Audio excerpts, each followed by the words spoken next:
And now, ladies and gentlemen, a special presentation of Joe Hafter Media.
And a good Tuesday night to you, my friends. Welcome to a special edition of Haff in the Morning for November 8th, 2016, as we take a look at election results on this election night special.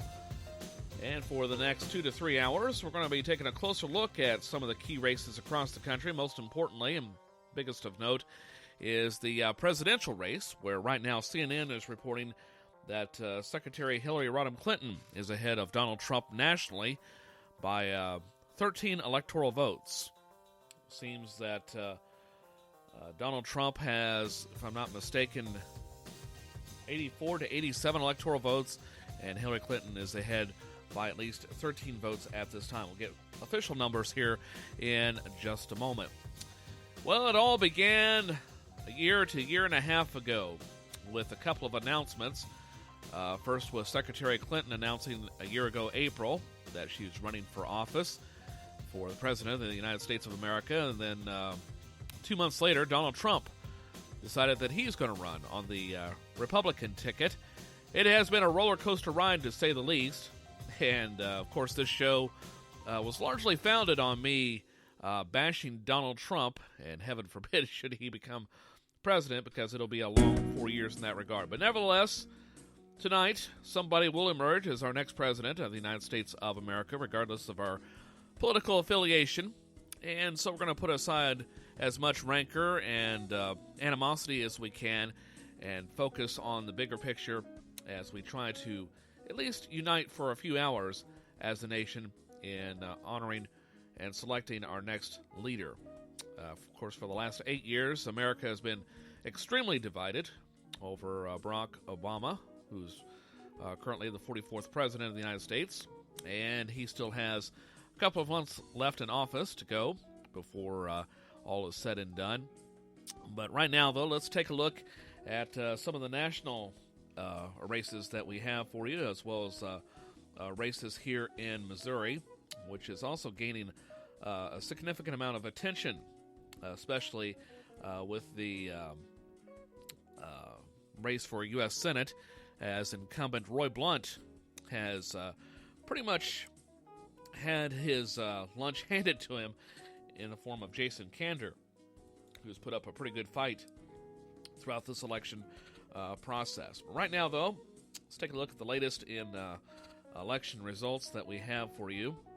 And waiting for my notes to refresh here, and hopefully the computer will be so kind as to not lock up. And I've had some minor internet issues earlier on, but right now it looks like we're going to be holding together. All right. First of all, take a look at the national scene here. And in the race for the President of the United States, everyone's vote counts, but some count more than others. That's a fact of American democracy is never more obvious on Election Day, when the president and vice president are elected state by state under systems that change from county by county or even precinct by precinct. By the end of tonight, though, more than 100 million individual voting decisions will be distilled into the only votes that count, the 538 votes in the Electoral College. The first candidate to 270 wins. Beyond the red states and blue states, voters will be segmented into bellwether counties, in-person voters and absentee ballots, and dozens of demographic groups, men and women, more and less educated, baby boomers and millennials, Catholics and Jews, African Americans, Hispanics. The list goes on, including union and non-union households. For savvy election watchers, understanding those differences can send signals about who is winning and who's losing even before the last vote is cast.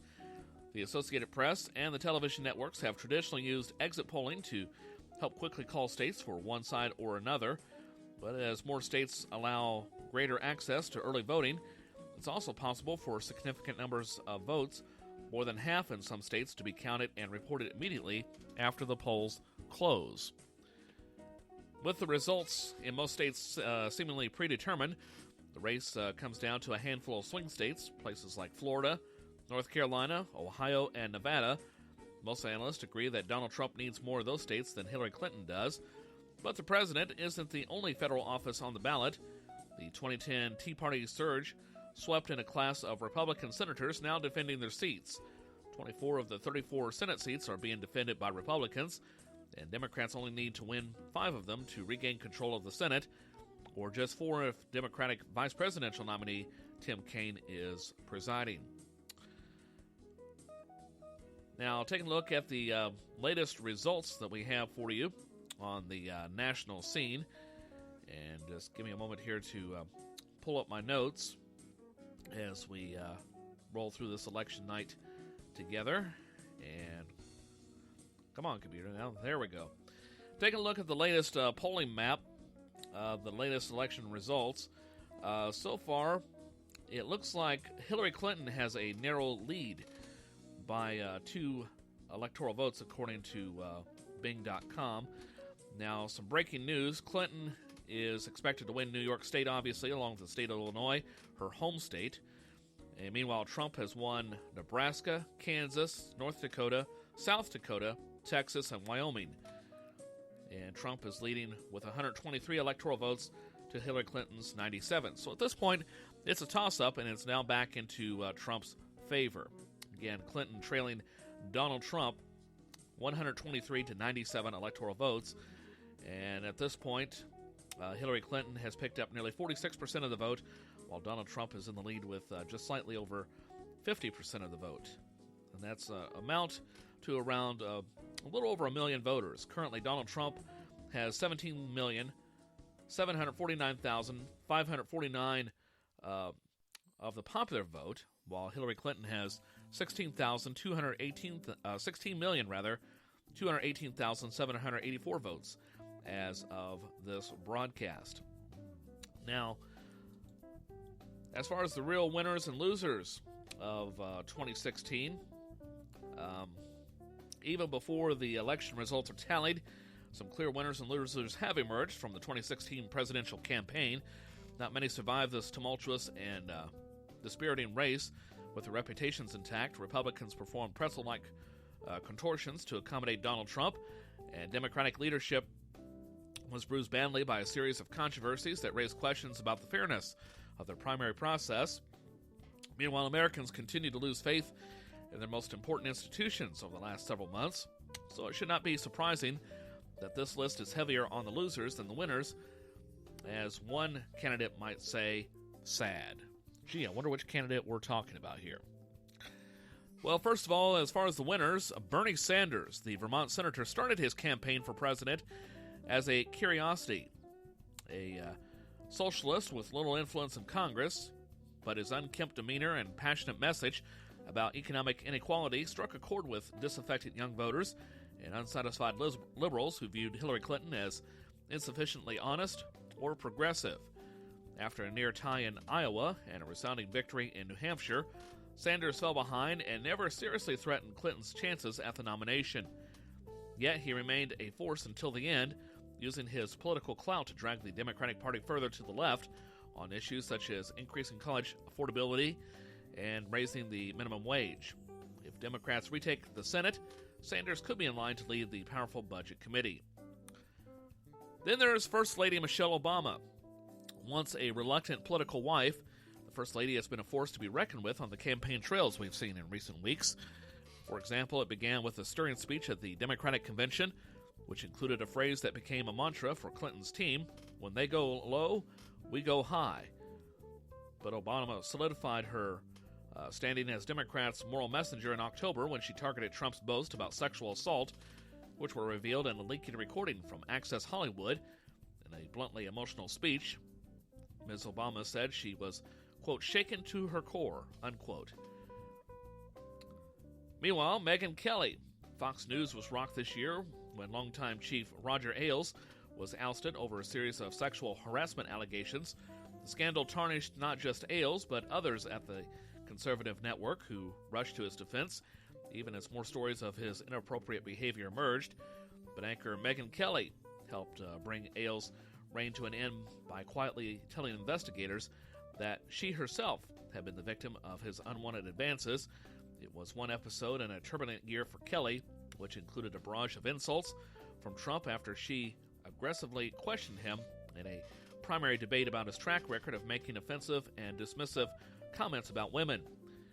The exchange drew attention to an issue that eventually proved to be one of the most damaging to Trump's campaign. Now her star power is intact. She's poised to sign a lucrative new contract with Fox News. Then there are the losers. They include Reince Priebus.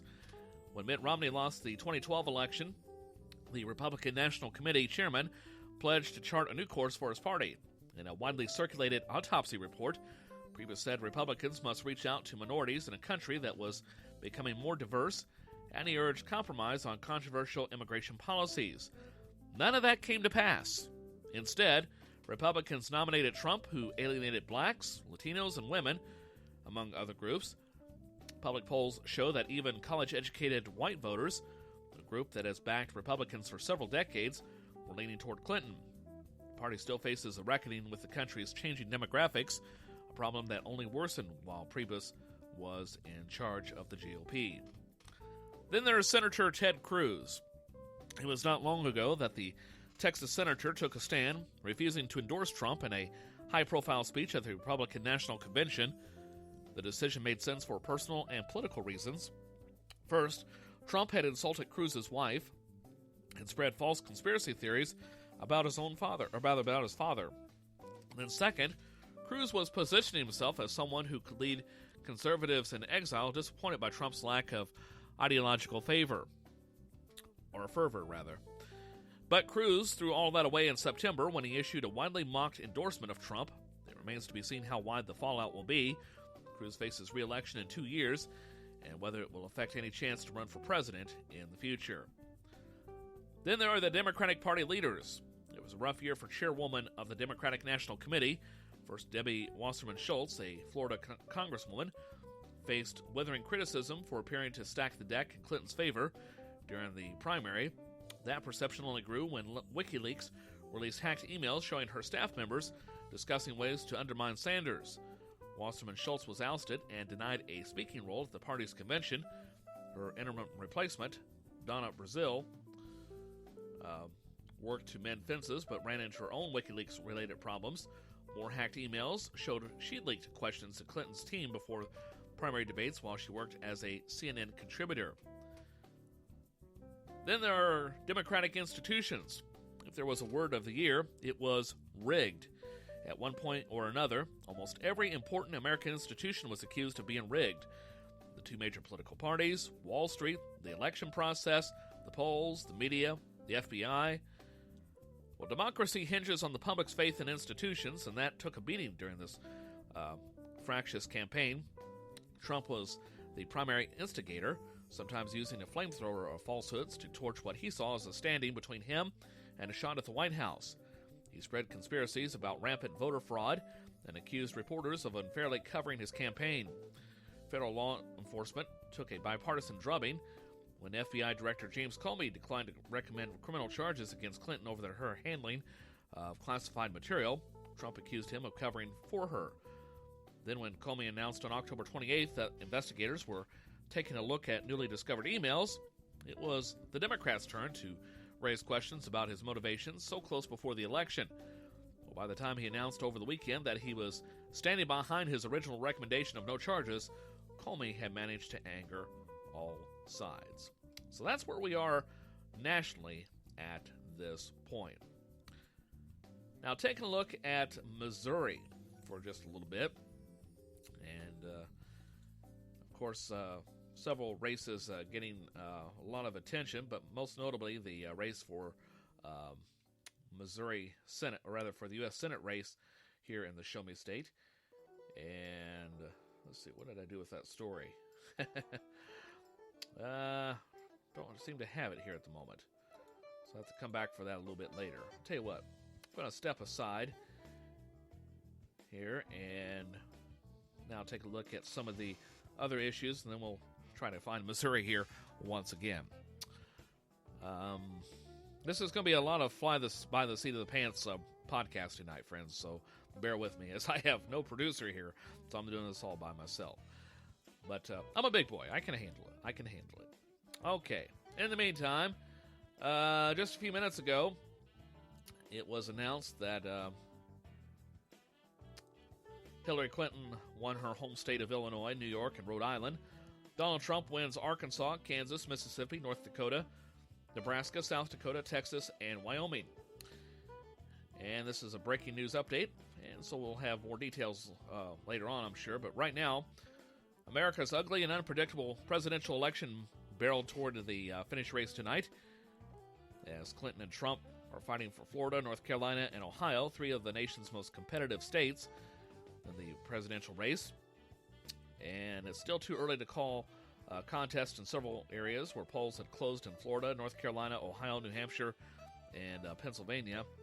But right now, it looks like Hillary Clinton is winning her home state of Illinois, New York, and Rhode Island. Donald Trump, once again, picking up Arkansas, Kansas, Mississippi, North Dakota, Nebraska, South Dakota, Texas, and Wyoming. And at this point, CNN is projecting that Donald Trump now has 128 electoral votes, while Hillary Clinton has 97. Of course, the magic number is 270, and at this point, Donald Trump is less than 250 points away from reaching that goal, while Secretary Clinton is further behind. But we'll continue to keep you up to date. But right now, it looks like the only states for sure that Hillary Clinton has picked up, again, are New York, Illinois, as I've said, that I can see here on the map.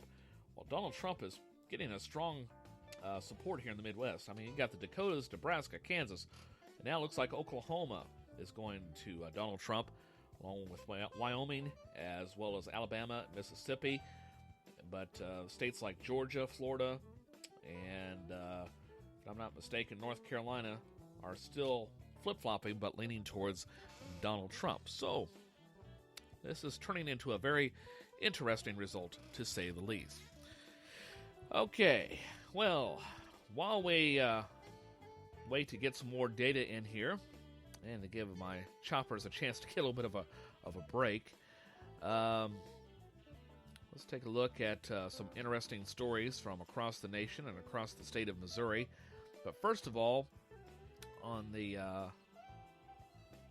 for a little bit of a flashback, let's go back to June 15th when Donald Trump made this announcement. Thousands of supporters gathered at Trump Tower in New York City for the big announcement. Welcome, everybody. Ivanka Trump introducing the man of the hour. It is my pleasure to introduce to you today a man who I have loved and respected my entire life, my father, Donald J. Trump. Joined by his wife and family, real estate mogul and TV personality Donald Trump made it official on Tuesday. He says he's running for the White House. I am officially running for President of the United States, and we are going to make our country great again. If elected, Trump said he would use his expertise as a businessman to improve the economy and create more jobs. I will be the greatest jobs president that God ever created. I tell you that. Trump went on to attack President Obama, saying he's a failed leader who rolled out a health care plan that doesn't work. We have a disaster called the big lie, Obamacare. Sadly, the American dream is dead.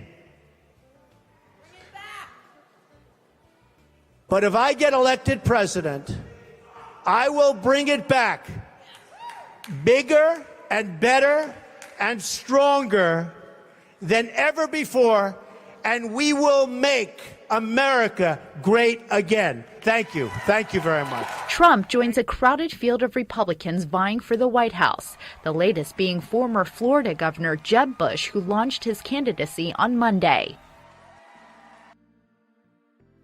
Meanwhile, earlier this year, Secretary Hillary Rodham Clinton made this announcement on CNN. The state sponsors of terrorism, though a senior administration official told reporters the president is nearing a decision on that issue, but the process doesn't end there, as Congress will have 45 days to weigh in on the issue. Jim Acosta, CNN, Panama City, Panama.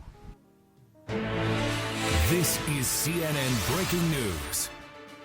Hello again, everyone. Thanks for joining me. I'm Frederica Whitfield in the newsroom. Breaking news now. It is what everyone has been anticipating today. An official announcement coming from Hillary Clinton that she is officially in the race for the White House.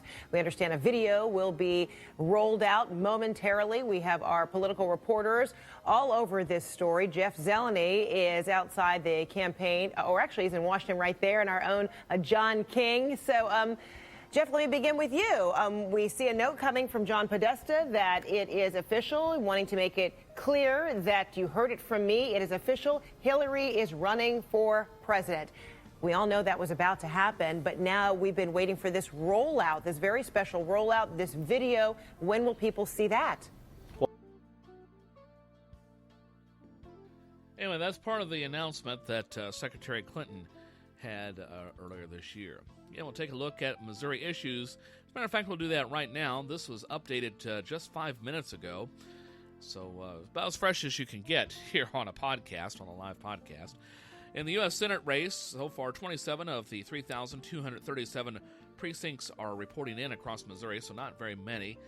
At this point, though, it looks like Roy Blunt is still in the lead with 18,080 votes compared to Jason Kander's 15,854. So once again, looks like Roy Blunt will get to retain his seat in the U.S. Senate, but still that number could change later on. In the governor's race, again, 27 out of 3,236 precincts reporting in, and it looks like Chris Koster is trailing Eric Greitens by nearly 2,500 votes.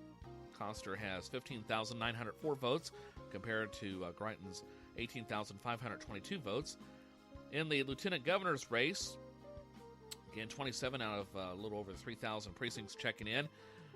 At this point, Mike Parson, Republican, leading Russ Carnahan by nearly 3,500 votes. Parson has 18,518 votes compared to Carnahan's 14,921 votes.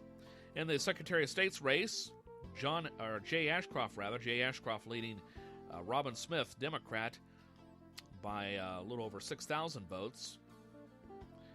In the State Treasurer's race, Eric Schmidt leading Judy Baker, who's running on the Democratic ticket. Judy Baker, Democrat, Eric Schmidt, Republican. Eric Schmidt leading by nearly 6,000 votes. In the Attorney General's race, all going to the Republicans so far. It looks like Josh Hawley leading Democrat challenger Teresa Hensley by nearly 6,000 votes. In the District 4 race for U.S. Representative, Vicky Hartzler is clearly in the lead against challenger Gordon Christensen, 1,847 to 482 votes.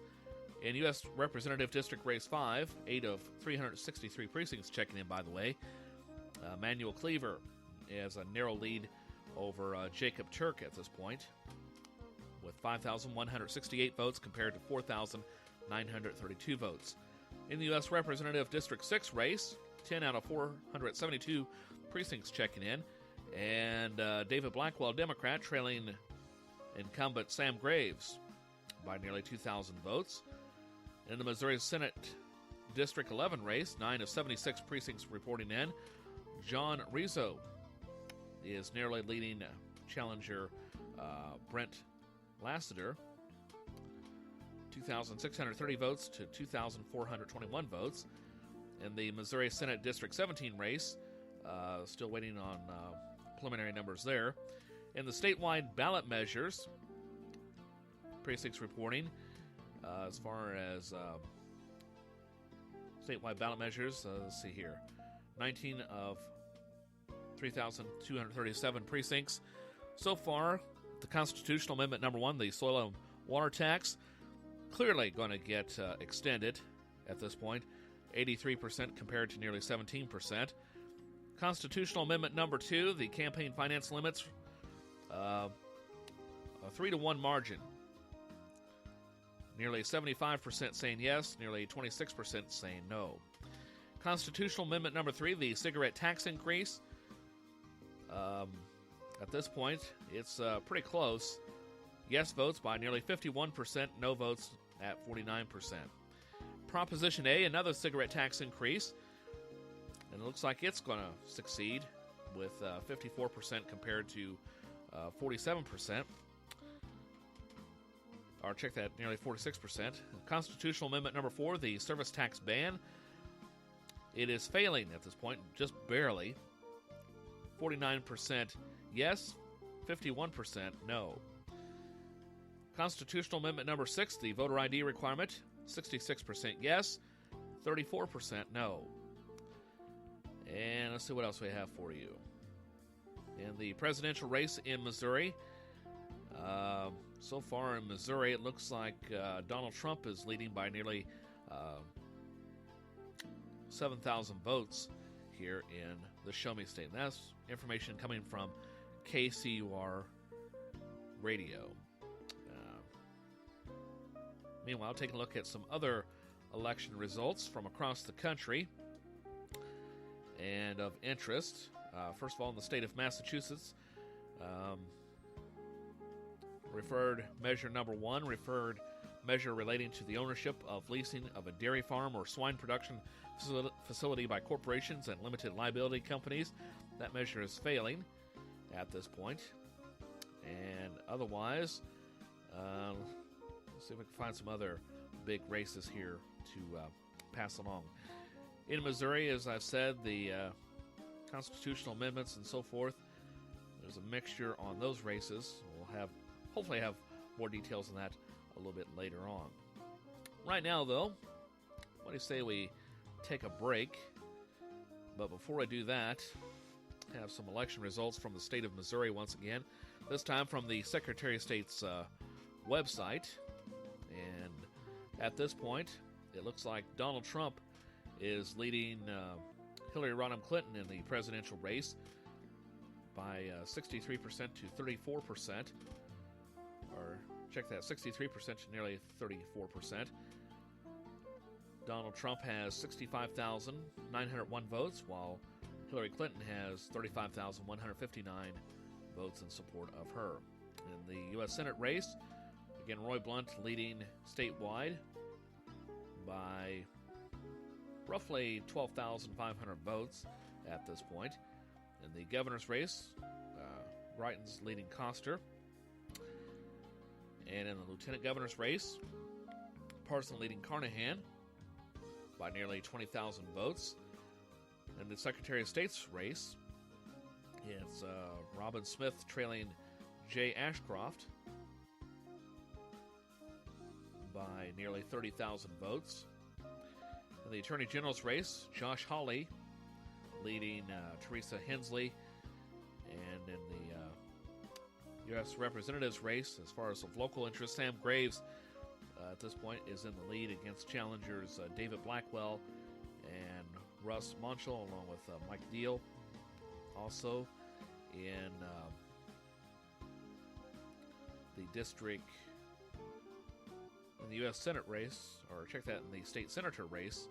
And let's see here if I have any of local interest, and I don't see any at the moment, so I'm not going to pass those along just as of yet.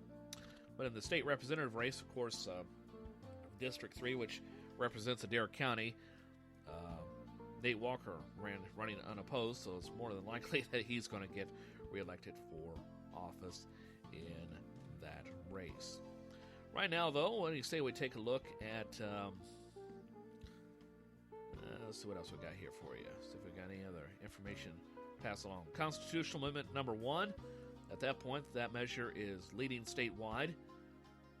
Constitutional Amendment number 2, that's winning statewide. Constitutional Amendment number 3, that is failing at this point. Constitutional Amendment number 4, that is passing at this point. Constitutional Amendment number 6, that is also passing at the moment, whereas Proposition A is failing statewide. Now taking a look at the latest on the presidential race one more time, and then we'll have a news update here for just a moment from Fox News Radio. And on the electoral map, once again, Donald Trump still leading Secretary Clinton, 128 electoral votes to Hillary Clinton's 97 votes. But we'll continue to keep you updated here on this edition of Haff in the Morning, Election Evening Edition, my friends. All right. Let's see. So what do you say we take care of some news for you? And then we'll be back with more election results and some other stories of interest as well. And hope that you did your civic duty today by getting out and expressing your opinion. Remember, we're all in this together, so it doesn't do us a whole lot of good to have a lot of animosity, in the grand scheme of things. But I have a feeling one way or another, it's the situation is only going to get worse before it gets better. All right, well, let's see. We've got Fox News for you now. So I post that, and we'll be ready in 4 seconds. 2, 1, okay. Now then, find the right folder, and away we go. Okay, bring this over here. And it's time for a news update from Fox Radio on this evening edition of Haff in the Morning. This is a Fox News alert. I'm Kathleen Maloney. The polls are closed and the election results are coming in. Fox's Lisa Brady is live at the Fox News Decision Desk. Kathleen, Fox News now projecting Donald Trump the winner in a total of 14 states, Hillary Clinton in 9. The latest for Clinton, New York, her home state. The latest for Trump, Kansas, North Dakota, South Dakota, Texas, and Wyoming. Plus, in Nebraska, one of only 2 states that does not use a winner-take-all system of awarding delegates, Fox can now project that Trump will win 4 electoral votes. Still too early to say who will win Nebraska's 2nd congressional district, which represents the state's 5th and final electoral vote. Some key battlegrounds still too early to call, including Pennsylvania and North Carolina. Fox News now calling Florida too close to call. Only one flip so far in Senate races. Illinois Republican Senator Mark Kirk upset by Democratic Congresswoman Tammy Duckworth. Kathleen. Thanks, Lisa. Donald Trump supporters are watching election results at the New York Hilton in Midtown Manhattan. Fox's Gernal Scott has a live report. And Kathleen, as the numbers go back and forth, fists are clenched among the Trump faithful as this is turning out to be, as many expected, a highly competitive race with a few hours still to go before the issue is decided. We've seen no sign of the Trump family as of yet, but we have heard from Indiana Governor Mike Pence via Twitter thanking his home state for turning out for Trump. The crowd here growing a bit, still cautiously optimistic that the man they call the candidate for change, the outsider, can pull an election night upset in many eyes. Kathleen. Thanks, Gernal. And former President George W. Bush voted none of the above for president and then Republican down the ballot. Maryland's Republican Governor Larry Hogan says he wrote in his dad for president. You're listening to Fox News Radio, fair and balanced. insult women. It's all talk. Well, here we go again. It's really bad judgment. Issues, not insults. She should be ashamed of herself. The time for talk is over. Now it's America's turn to make its voice heard. Fox News Channel has election night covered, fair and balanced, up-to-the-minute exit polls, breaking race results, and powerful analysis from the best team in politics. Plus, it all happens live from our new state-of-the-art studio. Fox News Channel has election night covered because we are America's election headquarters. There's more to Fox News Radio than meets the ear. Go behind the headlines and join the conversation on the hottest stories of the day on the Fox News Radio Facebook page. Be a part of the Fox News Radio Facebook fan community. Post comments and tell us your opinions. See behind-the-scenes photos and videos and post your reactions to the stories that matter to you. Click the like button on Facebook and connect with breaking news and features like Fox in the Fast Lane, House Call for Help, and more. Go to Facebook.com/Fox News Radio. Strong numbers for Hillary on the East Coast, where Fox News predicts she will win New York, New Jersey, Massachusetts, Maryland, Delaware, and the District of Columbia. Clinton is hoping for a celebration at the Jacob Javits Convention Center in New York, where we join Tanya J. Powers live. Kathleen, you should have heard the cheer that went up a minute ago when New York was called for Hillary Clinton. These packed crowds in here, the supporters that filled the Javits Center on the west side of Manhattan. They've been hearing from people like the mothers of the movement, the women who lost their children to police-involved shootings. They've also heard from New York's Mayor Bill de Blasio. There are American flags on stage, some being waved by people in the audience, and the whole thing's taken on a flavor of a pep rally. Huge cheers going up, like I said, when a state is called for Hillary Clinton, Kathleen. Thanks, Tanya. Still voting in some states at this hour. The presidential race in the state of Florida is too close to call, but Fox News projects Republican Senator Marco Rubio has won re-election. This is an extraordinary place, Florida.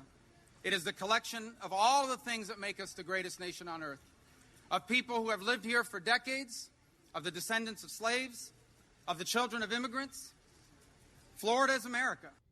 Rubio in Miami. Cybersecurity experts are warning about hostile hackers. They tell us a crisis could come as early as the middle of the night after the voting is done, because they say hackers are actually more interested in our bank accounts tomorrow than our vote tonight. Let me explain. The public obviously already on edge because the results are coming in amid this backdrop of all the WikiLeaks document dumps and Donald Trump declaring that the system is rigged. Plus, the FBI has been investigating allegations of Russian hackers going into several state election systems. But the Department of Homeland Security tonight tells us they've mobilized a specific division to swoop in and defend the systems of all 50 states. Fox's Ed Henry. I'm Kathleen Maloney, Fox News Radio.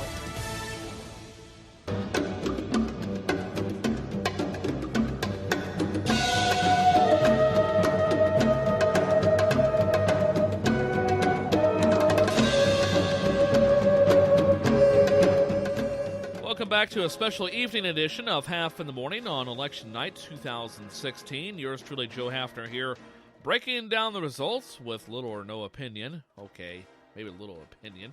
Right now at this point, I'm thinking maybe I shouldn't have made that comment earlier today about eating my hat if Donald Trump should win the presidency, because I thought Hillary Clinton would be a shoo-in. But at this point, looking at the numbers, well, I may have been a bit presumptuous. But anyway, we'll have an update on the projections here in just a moment. Right now, though, taking a look at the lighter side of the election, or maybe not so much the lighter side for one couple in Pennsylvania. A Pennsylvania husband and wife who have been married for nearly 40 years reportedly voted for different candidates in this presidential election cycle. And here's the story from CNN. You two have been married 37 years. You two have been married 37 years. Getting close to each other here. No, he traveled a lot. You're voting for Donald Trump. You're voting for Hillary Clinton. Yeah, we're nullifying each other's vote. Now, I find that, do you guys fight? Do you get along? Yes. No. Why are you voting for Donald Trump? Because he's the best there is right now. Oh, come on, we need somebody strong. We need our country that can be our country again and not be owing all the other countries. Aren't you excited for the first female president? No. I am. So why are you voting for Hillary Clinton? Because she's the best of the two. I don't think either one of them are capable of running the country correctly without prejudice, and I believe that the experience is what counts. Here's a Hillary supporter. Here's a Donald Trump supporter. Do you guys actually love each other? Oh, yeah. What are you going to do? And there's part of the friction that we're feeling in the country these days. But 37 years, and they're voting for opposite candidates. I mean, that's bound to happen at some point. I mean, just because you've been married that long doesn't mean you're going to agree on everything, especially after 37 years. Well, what do you say we check in with NPR Radio and see what they have to say about today's election results? Support for this podcast and the following message come from iShares, because the best preparation for tomorrow is building for your future today. iShares by BlackRock. Inspired to build. Live from NPR News in Washington, I'm Jack Speer. Polls are continuing to close in key states at this hour, where there are some surprises and some fairly predictable wins for both of the candidates. We've got a couple of states being called at this hour: Illinois for Hillary Clinton and Mississippi for Donald Trump. No big surprises there. Heading into the crucial 9 o'clock hour on the East Coast, polls have now closed in 24 states and are closing in 14 more. At last check, Donald Trump had a slight lead in electoral votes, 60-48. Though a number of states, as we said, too close to call. NPR senior political editor Ron Elving joins me now at NPR election headquarters. Ron, any big surprises tonight? Not in terms of states being called. No states that we expected to call for Trump have gone to Clinton and vice versa. The surprises have come in the delay in calling states that normally, typically, are one state, or one party's state or another. For example, Georgia, which for a generation has voted Republican, has yet to be called, and the vote there seems to be quite close. North Carolina is typically a close state, and that is too close to call. Florida is within 2 percentage points, and as we are past 90% of the vote counted, that state still looks as though it might go either way. A terribly important state, the largest of the battleground states, with 29 electoral votes. So how is Clinton doing in some of these roadblock states? She is doing all right in her states that she needs to hold, sometimes called her blue wall, states such as Pennsylvania, Michigan, but we still don't have anywhere near enough data, and she does not have near enough in a lead in any of those states to be sure of them. A state that she was expecting to add to her wall this year is Virginia, but she does not even have a lead there yet, as we're waiting to get more votes in from the Washington, D.C. suburbs. And we have heard that the AP is projecting Hillary Clinton has won New York and Donald Trump has won Texas. One of the tightest races of the night has been in Florida, though, with more than two-thirds of the precincts reporting there. A very tight race. Adrian Florido has been on the ground there. Adrian, this thing is really unbelievable. I mean, Jack, at one point earlier this hour, there were only a few hundred votes separating the two candidates. At this point, Donald Trump is leading by about 140,000 votes. But it's important to note that even though most of the vote in Florida is already counted, a lot of the votes still missing are in places where Clinton has an advantage. So we're talking about places like Miami, Palm Beach, Broward. Whether that's enough of a vote still outstanding to help her overtake Trump's current lead is the big question that we're going to be following for the rest of the night. So what is it about Florida here? I mean, this was the closest race in the 2012 election. Is it demographics? I mean, it was so close 4 years ago that Obama wasn't even declared the winner in Florida until 4 days after the election. There are a few reasons Florida is so close every election. One is that politically the state is pretty evenly divided between Republicans and Democrats. The other is that there's this big North-South divide. The North is generally more conservative. The South, with a lot of Latino transplants from Latin America, is more liberal. So that's why it's always so close. NPR's Adrian Florido. This is NPR. Some shakeups also in the Senate side tonight, and those races are all being closely watched to see whether Democrats can make any onroads in the slight Republican majority there. NPR's Nina Totenberg is watching those races. Nina, what are we seeing? Well, in the fight for control of the Senate, Democrats have picked up one seat in Illinois, with Democrat Tammy Duckworth defeating incumbent Republican Mark Kirk. It's an important pickup, but Kirk was the most vulnerable Republican up for re-election this year, so not exactly unexpected. Meanwhile, Republicans have held on to a seat that earlier this year the Democrats were counting on as a pickup, Indiana, where former two-term governor and former two-term Senator Evan Bayh was heavily favored to win earlier this summer. But Republicans poured a ton of money into the race and successfully portrayed him as a lobbyist who no longer really lived in Indiana. And boom, the Republican Todd Young has now been projected the winner. And there's a similar story in Florida, where Marco Rubio initially wasn't going to run for re-election election than he did. And what had once looked like a possible Democratic pickup, now Republicans are holding. So the bottom line at this hour, the Democrats have picked up 1 seat and have 4 more pickups to go before they would have a clean majority, a goal that looks tougher and tougher, though still certainly possible. And this just in, we just have heard that 3-term New York U.S. Senator Charles Schumer has won re-election in New York. So that's a late addition here. Voters in a number of key states are also weighing in on ballot initiatives tonight, some of them including gun control, marijuana legalization, and the death penalty. California actually leads the nation. They've got a total of 17 ballot questions in that state. I'm Jack Spear, NPR News.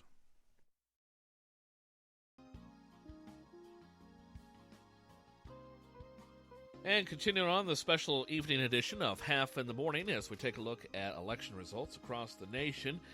And now updating the Electoral College map. And we see that Donald Trump is still in the lead against Secretary of State Hillary Rodham Clinton by nearly 28 electoral votes at this point. Trump has 136, Clinton has 104. And a big loss for Secretary Clinton, which is really not a surprise, is losing the state of Texas, which has 38 electoral votes. Now, if Secretary Clinton can get 55 votes in California and perhaps 12 in Washington state, that would put her back over the edge for sure. But the key state right now, the key states to be looking at in terms of electoral votes, 3 of them that I would keep a close eye on for sure. And that's California, Pennsylvania, and Florida. Florida has 29, Pennsylvania has 20, and California has 55 electoral votes. So whoever gets California is pretty much going to win this presidential race. But again, right now, Missouri is leaning towards Trump, obviously.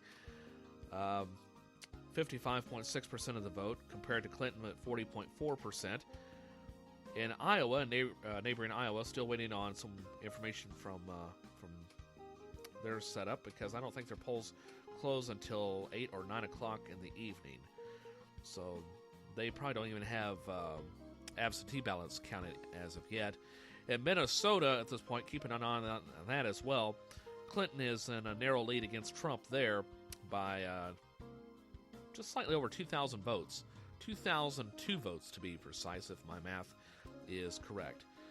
Some other states keeping an eye on includes Colorado, where Clinton is clearly leading Trump at this point, as well as in Washington, or check that in California. Keep an eye on that, waiting for some preliminary numbers there. But again, it'll be a couple of hours before the polls close in California. But again, right now, as of this podcast, Donald Trump leading 136 to Hillary Clinton, who has 104 electoral votes at this point. And it's going to be a close race. But again, keeping an eye on 3 key states at this point, which is California, Florida, and Pennsylvania. Those are the states that I'm really interested in watching. And taking a look at Virginia in the presidential race, that's another close area where Hillary Clinton is narrowly trailing Donald Trump by, oh my goodness. Get this. Trump has 1,523,370 votes, whereas Secretary Clinton has 1,511,534 votes. So we're talking a little over 11,000 votes, so a little over 12,000 votes separates those 2 candidates in Virginia. But again, keeping an eye on those races. As far as the exit polls are concerned, looking at gender, seems the majority of men are in this country are voting for, or rather voted for Donald Trump, whereas the majority of women, according to this exit poll, voted for Secretary Clinton. 54% compared to 40% for Trump. Okay, and the other 6% going to other candidates. Whereas on the male side, Trump got 50%, Clinton got 41%, and others got 9%. And breaking it down by age demographics, 18 to 29-year-olds, even though Secretary Clinton had trouble reaching millennials in this race. She is still somewhat successful in, of course, winning that crowd, largely picking up disgruntled Bernie Sanders votes. And according to CNN and their exit poll, in the 18 to 29-year-old category, 54% of 19-year-olds voted for Clinton, 34% voted for Trump. For 30 to 44-year-olds, 50% went to Clinton, 40% went to Trump. And then this is where the shift really starts to break off. 45 to 64-year-olds tended to support Trump. 65 and older also went for Trump, 51% to 46%. So that's where we are there. As far as the U.S. Senate result races, looks like Republicans are going to retain power over the Democrats, 42 to 41 at this point, although 17 seats are up for election, so it could still swing either way significantly.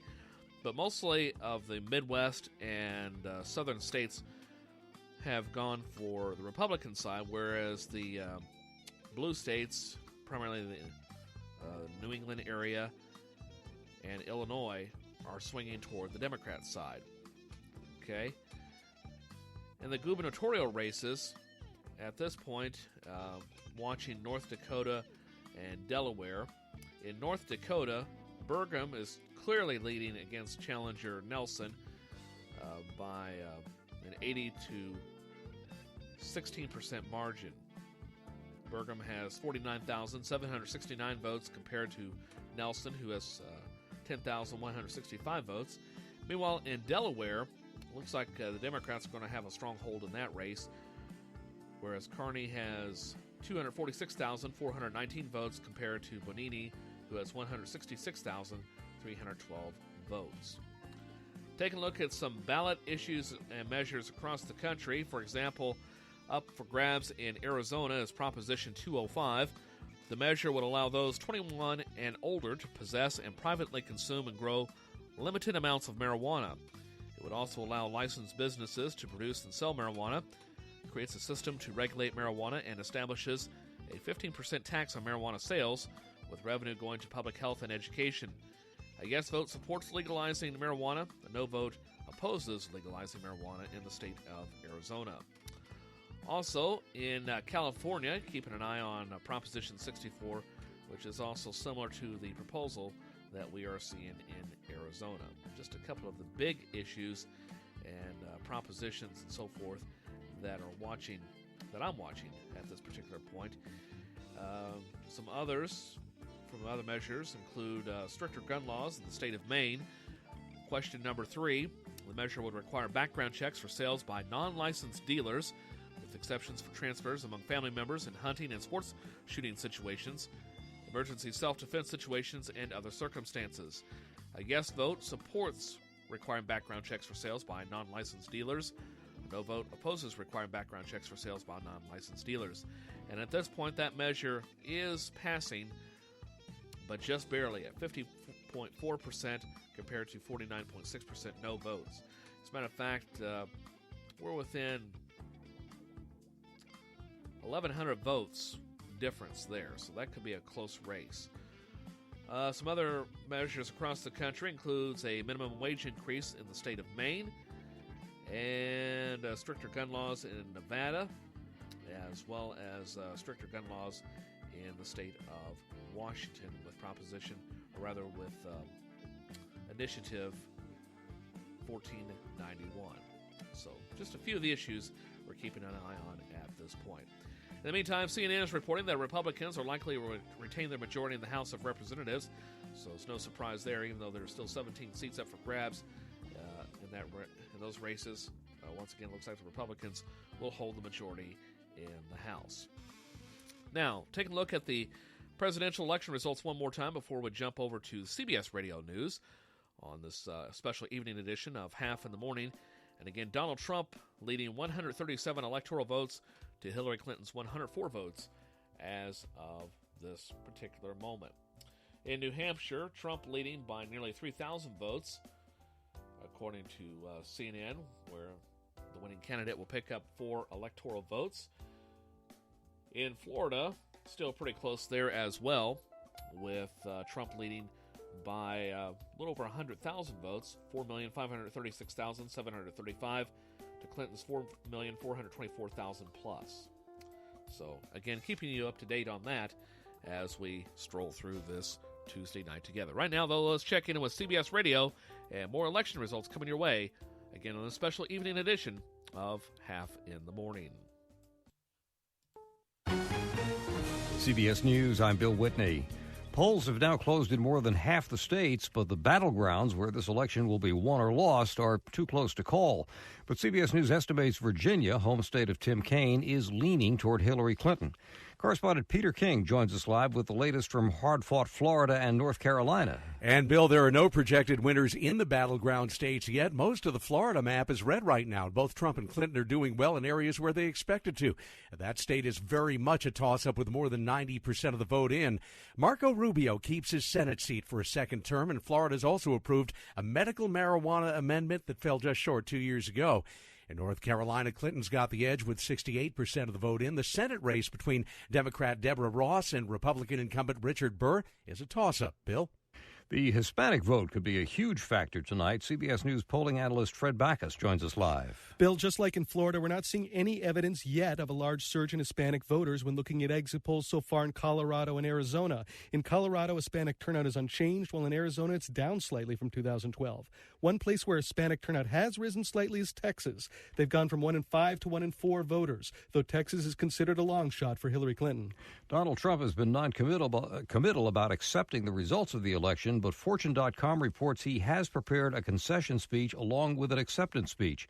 We go live to Trump headquarters and correspondent Barry Bagnotto. The later the night, the longer that key battleground states remain toss-ups, the more optimism grows here. Tonight it's Florida, not Pennsylvania. That's the keystone state. Without it, Trump has no realistic chance to win the presidency. And at this moment, he's up slightly there in an extremely tight race. Pennsylvania is still very important, as well as Ohio, Michigan, Virginia, and North Carolina. Trump pretty much has to run the table of critical states to win, and at this hour, that's still a possibility. Bill? Correspondent Steve Futterman is at Clinton headquarters. And, Bill, in the past hour, maybe a bit of a damper here as many Clinton supporters now see a difficult path to win Florida. That Florida win they felt could assure a Clinton triumph. In the past few minutes, we've had some high-profile Clinton supporters address the crowds, including New York Mayor Bill de Blasio. Still, the overall feeling here, one of general optimism. The Clinton supporters still believe they will see history tonight, Bill. Trustworthiness has been an issue in this campaign, and CBS News political director John Dickerson says Clinton seems to have come out on top. There was a long stretch where Donald Trump was seen as the more honest and trustworthy candidate in the exit poll tonight. When asked that question, 37% said Hillary Clinton is honest and trustworthy. 32% said Donald Trump was. So she has, at least according to the exit polls at this moment, flipped what was the case for much of this campaign. Stocks continued to rise today. The Dow up 72 points to close at 18,332. The Nasdaq 27 points higher. The S&P 500 up 8. This is CBS News. Need a website? Why not do it yourself with Wix.com? No matter what business you're in, Wix.com has something for you. Used by more than 84 million people worldwide, Wix.com makes it easy to get your website live today. You need to get the word out about your business. It all starts with a stunning website with hundreds of designer-made, customizable templates to choose from. And the drag-and-drop editor, there is no coding needed. You don't need to be a programmer or designer to create something beautiful. You can do it yourself with Wix.com. Wix.com empowers business owners to create their own professional websites every day. When you're running your own business, you're bound to be busy. Too busy. Too busy worrying about your budget. Too busy scheduling appointments. Too busy to build a website for your business. And because you're too busy, it has to be easy. And that's where Wix.com comes in. With Wix.com, it's easy and free. Go to Wix.com to create your own website today. The result is stunning. A statement today from Britain's Kensington Palace confirms tabloid reports that Prince Harry has a girlfriend, but says the media have crossed a line with their coverage. More from correspondent Vicky Barker in London. She's older, divorced American, an actress, and of mixed-race parentage. Meghan Markle's attracted media reports heavy with innuendo and abusive tweets. Royal reporter Camilla Tominey. I think Harry's saying, look, report the stories by all means, but let's not get into essentially trolling her online. The problem, the worst abuses are being committed by anonymous online commentators who aren't accountable to anyone. Vicky Barker, CBS News, London. Harry's mother, Princess Diana, was being chased by the paparazzi when she died in a car crash in Paris. Expect to pay high prices for this year's French wine. The harvest is the smallest in 30 years due to spring frost and hail, but the French Agriculture Ministry says the wine should be great quality due to sunshine at harvest time. I'm Bill Whitney, CBS News.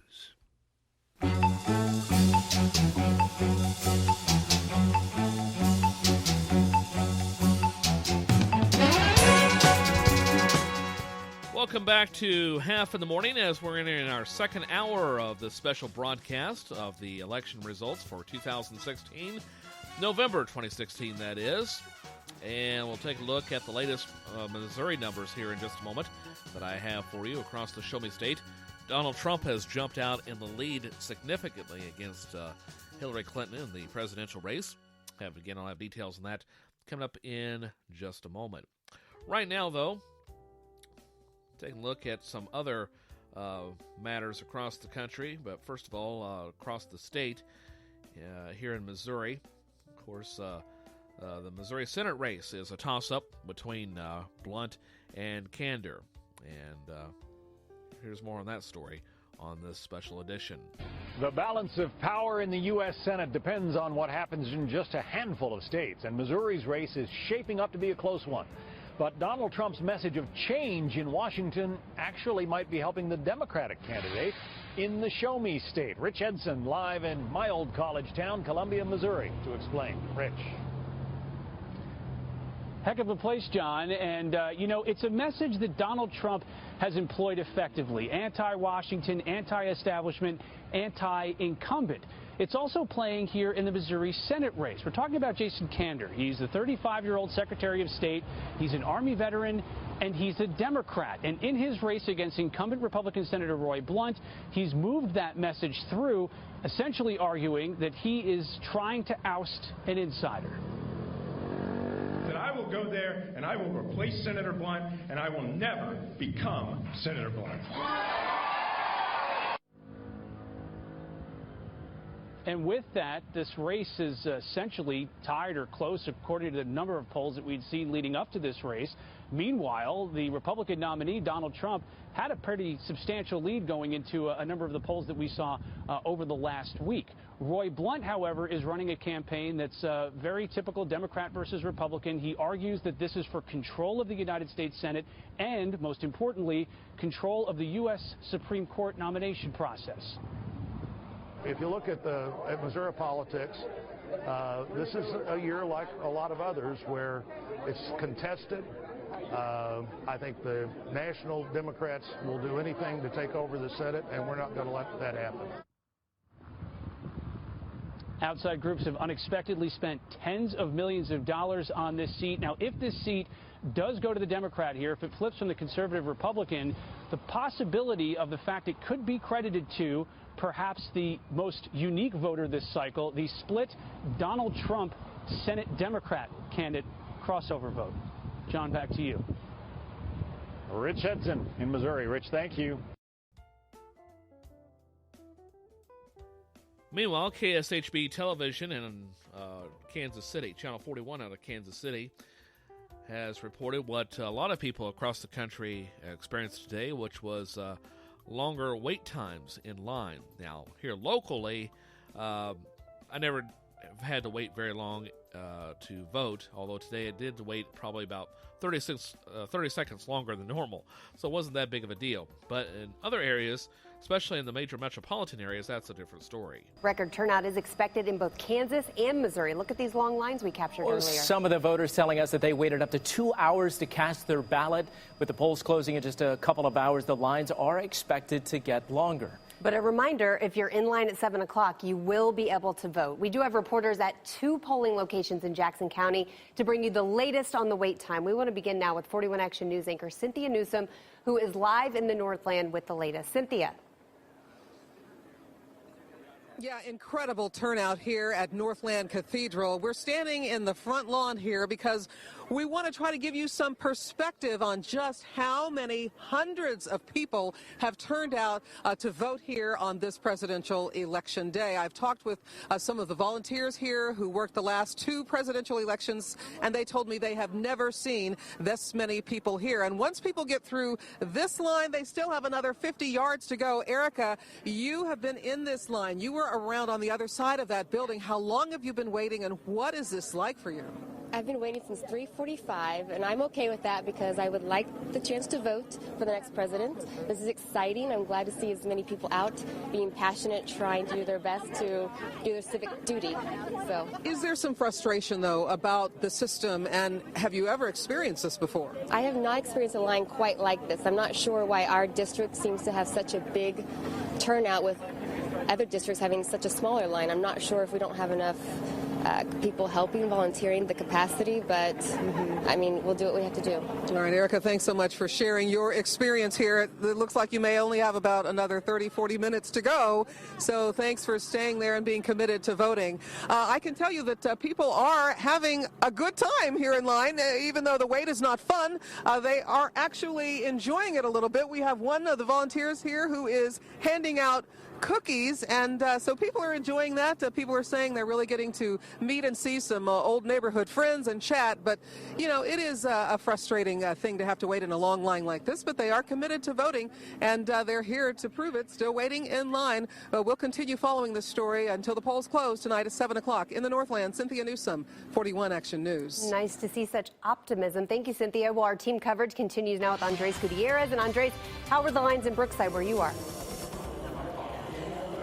Yeah, we're right now at the Country Club Church of Christ, and at this point there isn't a line here. A majority of their voters actually came during the first wave early this morning as people casted their ballots before heading out to work. Now, the Jackson County Board of Elections does tell us that they are projecting that 75% of voters here in Jackson County will turn out for this presidential election. Down south in Cass County, their projections at 80%. Now, both counties, election officials tell me that they have experienced some technical glitches that have since been resolved. Over here in Kansas City, Missouri, over at 79th and Holmes, they did have an electronic machine that was down. It was fixed, and then the machine that reads ballots was having a difficult time reading those ballots. Of course, a new one was brought in at the end, but voters were not happy about that situation. I hope so, yeah. I mean, I was disappointed that there weren't more electronic machines to begin with, because it's always faster. And that's probably why the line's so long.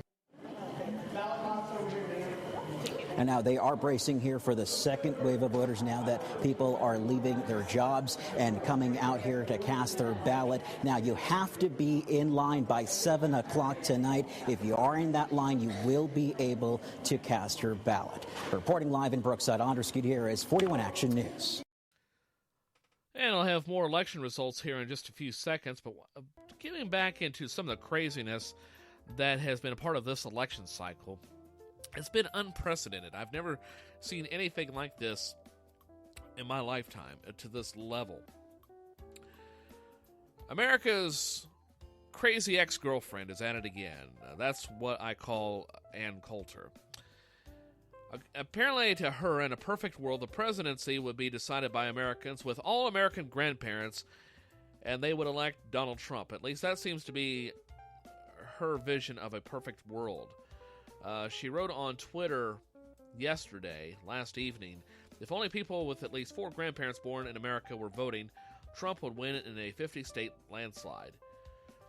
Well, of course, Coulter quickly caught some flack on Twitter by critics who called her racist and xenophobic, or at least joking about it. And as a matter of fact, one of them was Anthony Irwin, who wrote, "I'm pretty damn proud to say that not all 4 of my grandparents were born here. Shows how far we've come." And then there's Tariq Nasheed, who said, "Shout out to Ann Coulter for getting in that last-minute coded white supremacist rhetoric right before the election." Crack.com says, "Guys, I think Ann Coulter might be a racist." You think? Then there's Professor Patrick McGee, who wrote, "Taking Ann Coulter's suggestion to its logical conclusion would mean today's election would be straight Navajo versus Cherokee face-off. Hashtag USA 2016. So some pointed out that Coulter's tweet sounds similar to what Nazi Germany envisioned when the Nuremberg race laws were enacted in the Third Reich in 1935. That's when the Nazis announced the new laws stripping citizenship from Jews or anyone with 3 or 4 Jewish grandparents, according to the U.S. Holocaust Memorial Museum website. The law also banned Jews from marrying or having sexual relations with those identified as German. Others noted that in such a case, even Trump would not be allowed to vote. His mother is Scottish. Trump's children would not be allowed to vote either, as his ex-wife, Ivana, and his current wife, Milana, are both immigrants. So Ann Coulter, knock it off." With that being said, let's get on to the election results at hand. And again, at this point, Donald Trump is still leading Secretary Clinton in the electoral votes. As a matter of fact, he's picked up 3 more electoral votes, now at 139 to Hillary Clinton's 104.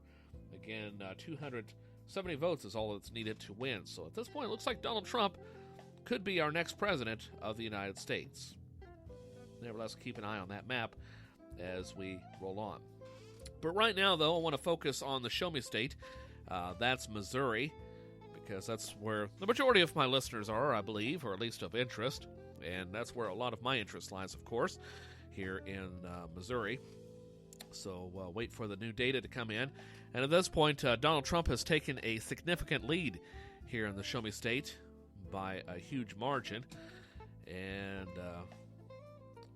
now getting the latest numbers from the Secretary of State's website, or at least I hope so.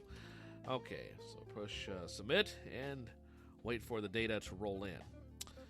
So once again, I want to thank you for tuning in to this special election evening edition of Haff in the Morning.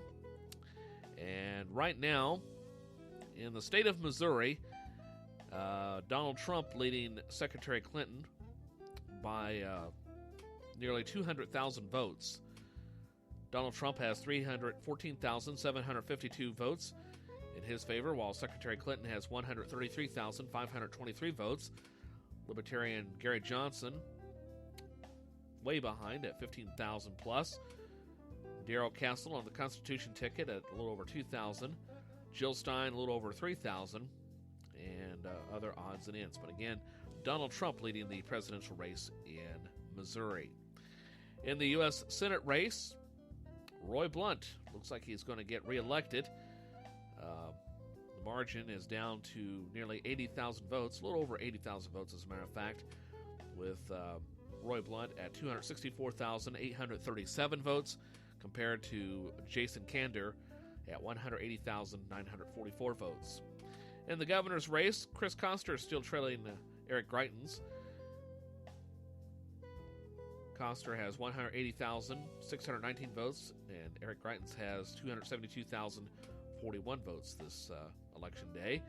In the lieutenant governor's race, it's Mike Parson leading Democrat challenger Russ Carnahan by a little over 100,000 votes. And in the Secretary of State's race, Jay Ashcroft has a significant lead over Robin Smith at this point. In the in the state treasurer's race, I should say, it's Eric Schmidt leading Democrat challenger Judy Baker. In the attorney general's race, it's Josh Hawley with a significant lead against Teresa Hensley at this particular point. So those are just some of the election results, and I'll go over the amendments and propositions a little bit later on as we get closer to the end of tonight's broadcast. All right. Now, taking a look at the nationwide ticket once again in the presidential race. As I said, Donald Trump has a significant lead in the Electoral College at this point, which is really surprising me because I figured, Hillary Clinton would be gaining favor. As a matter of fact, CNN is now reporting that Donald Trump is leading by 40 electoral votes, 149 to 109 at this point, based on the latest figures. And so Clinton needs a little bit of a boost if she's going to win. But at this point, it looks like Donald Trump is favored to win the presidential race. But at this point, let's see here. Donald Trump leading by 79%, or check that, to win the presidency. Forecast is the country is leaning toward the Republican side at 79% compared to 21% leaning Democrat on the national scale. Now, let's see. Trying to find another map here, and for some reason I am having difficulty locating that other map that I had a little bit earlier. I think I may have shut it off by mistake. And I hope I didn't because I don't remember exactly where it's at. Anyway, let's see here. Let's try this one out.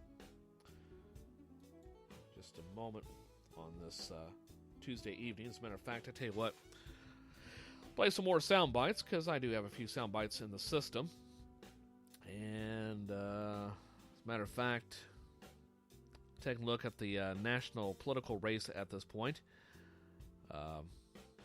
There were a few problems as voters headed to the polls today, as reported on various news outlets, and here's one of those stories for you right now.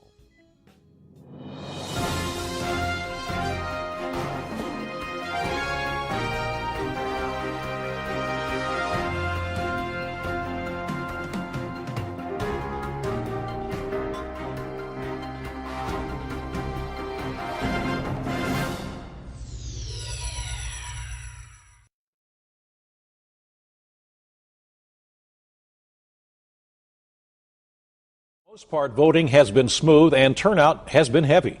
Pennsylvania's Secretary of State says that he would not be surprised if voter turnout topped 80%. However, there have been some scattered issues where voters are encountering problems. Rick Dayton joins us live now with what's happened at a polling place in Clinton Township, Butler County. Rick. Christine, Stacy, turnout very heavy in Clinton Township, where people started lining up 30 minutes before the polls opened. But once they got to their machines, that's when they say the trouble started for them. Election judges confirmed there were issues with 2 of the 8 automated voting machines in the Clinton Township building. Most of the issues stemmed from people trying to vote straight party ticket. However, a number of voters told me that specifically they wanted to vote for the Republican Donald Trump, only to see their vote switched before their eyes to the Democrat Hillary Clinton.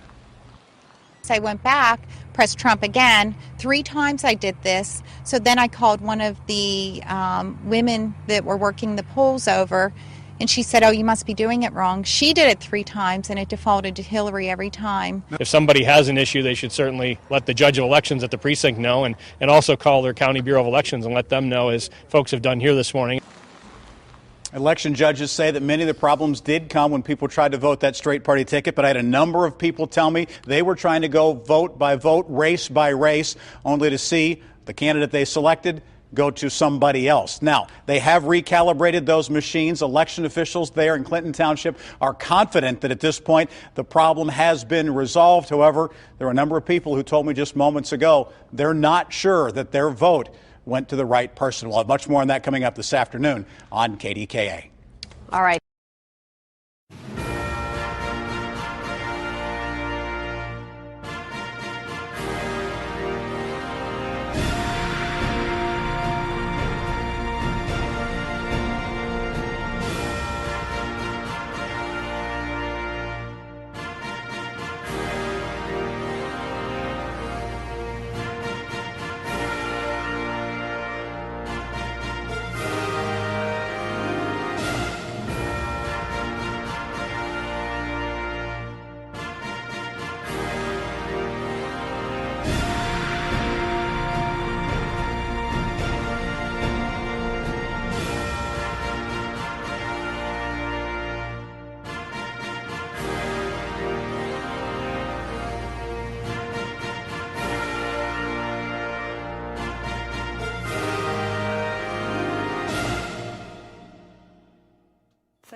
Welcome to the special evening edition of Haff in the Morning, Election Coverage 2016, on this, the 8th day of November 2016, and continuing to look at the latest election results across the nation. I've made some moves in my map since our last update, and all of them are in Trump's direction.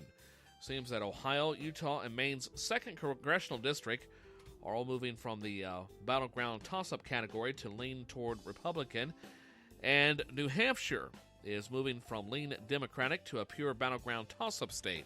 So that's a bit of a surprise there. Clinton's electoral vote total is at 268 when you add up all the states that are solidly or leaning in that direction, and in her direction, and Donald Trump is at 204 when you combine all the states that are solidly or leaning in his direction. That leaves 6 remaining battleground contests worth a total of 66 electoral votes in Arizona, Florida, Nevada, New Hampshire, North Carolina, and the 2nd Congressional District in and around Omaha, Nebraska.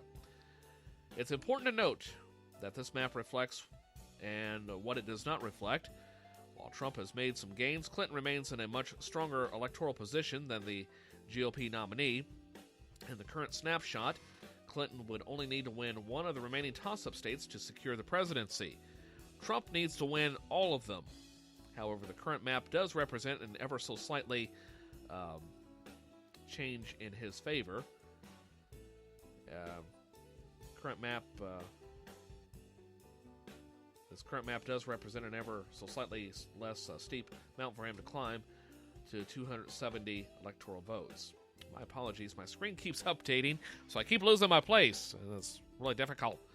Well, the changes to the map reflect current polling, reporting with the campaigns and the affiliated groups, tracking the state of play in each critical state, television advertising decisions made by the campaigns and outside groups, and the candidate surrogate travel schedules. Now, this is not a prediction of where the map will end up tonight when the votes are counted. It's simply a snapshot heading into the home stretch.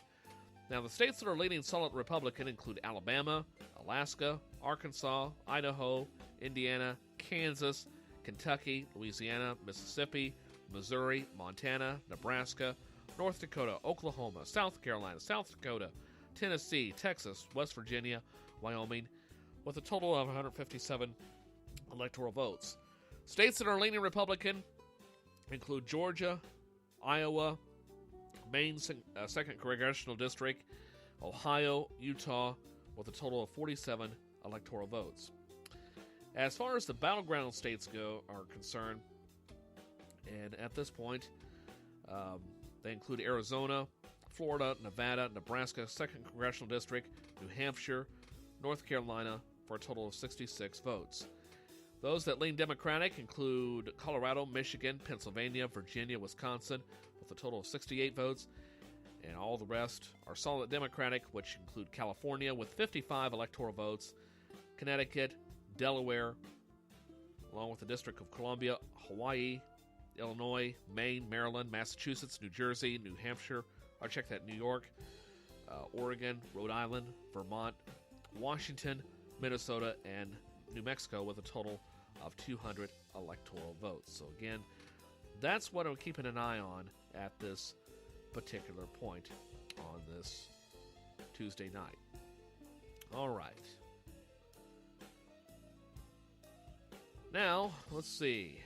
Take a look at some of the key issues across the country.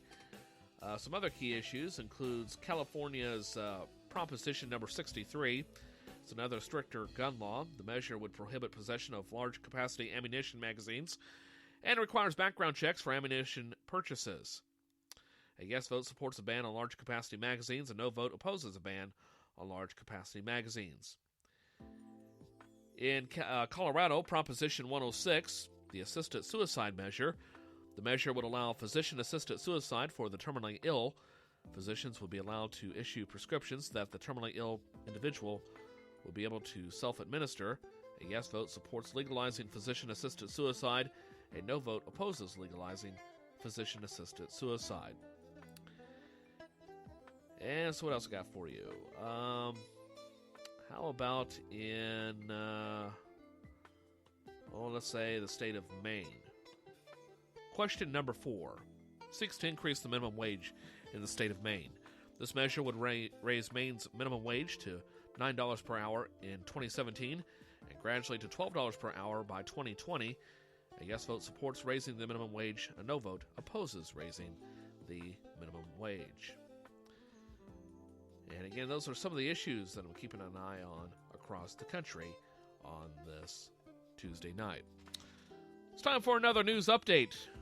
Let's check in with Fox Radio once again on the special evening edition of Haff in the Morning. This is a Fox News Alert. I'm Kathleen Maloney. The results of election 2016 are taking shape. We go to Lisa Brady live at the Fox News decision desk. Kathleen, one of the battlegrounds is just in. Fox News can now project that Hillary Clinton will win the state of Virginia, where her running mate Tim Kaine currently serves as U.S. Senator. Overall, though, Donald Trump is still leading with 17 states won, plus most of Nebraska's electoral votes so far. That's one of only 2 states that can split them. The latest for Trump includes Montana, Arkansas, and Louisiana. For Clinton, 12 states overall. Besides Virginia, her latest include Connecticut and New Mexico. In a key Senate race, the Fox News decision desk now projects Republican Senator Johnny Isakson of Georgia defeating Democratic challenger Jim Barksdale. According to exit polls and partial vote returns, Isakson will get over 50% of the vote. That means no runoff needed in the Georgia Senate race. Kathleen. Thanks, Lisa. The presidential race is still too close to call in Florida. Fox's Eben Brown joins us live in Miami. Yeah, Kathleen, some counties here in Florida have been straggling with reporting their ballots, though no officials have said anything about irregularities or problems. The overall margin between Donald Trump and Hillary Clinton here remains razor thin, and Florida will award 29 electoral votes to the winner. But Florida is also where the GOP is celebrating retaining a spot in the U.S. Senate. Marco Rubio wins re-election after originally not planning to run again following his defeat in the presidential primaries, Kathleen. Thanks, Eben. No presidential results for Ohio yet, but Fox News projects Republican Senator Rob Portman has won another term, along with Kentucky Republican Senator Rand Paul. Fox also projecting Democratic Senator Richard Blumenthal of Connecticut will win a second term, and Republican Eric Holcomb will succeed Vice Presidential candidate Mike Pence in Indiana. Fox News Radio, fair and balanced. When I grow up, I want to be a new pair of blue jeans. When I grow up, I want to be a kid's first computer. When I grow up, I want to be a glass countertop in a new home. When I grow up, I want to be a kid's best birthday present. When I grow up, I want to be a football stadium. When I grow up, I want to be a warm place on a cold day. When I grow up, I want to be a fancy backsplash. I want to be a bike that races around the country. When I grow up, I want to be a bench on a forest trail. I want to be a rocking chair on a sunny porch. I want to be a skyscraper. I want to be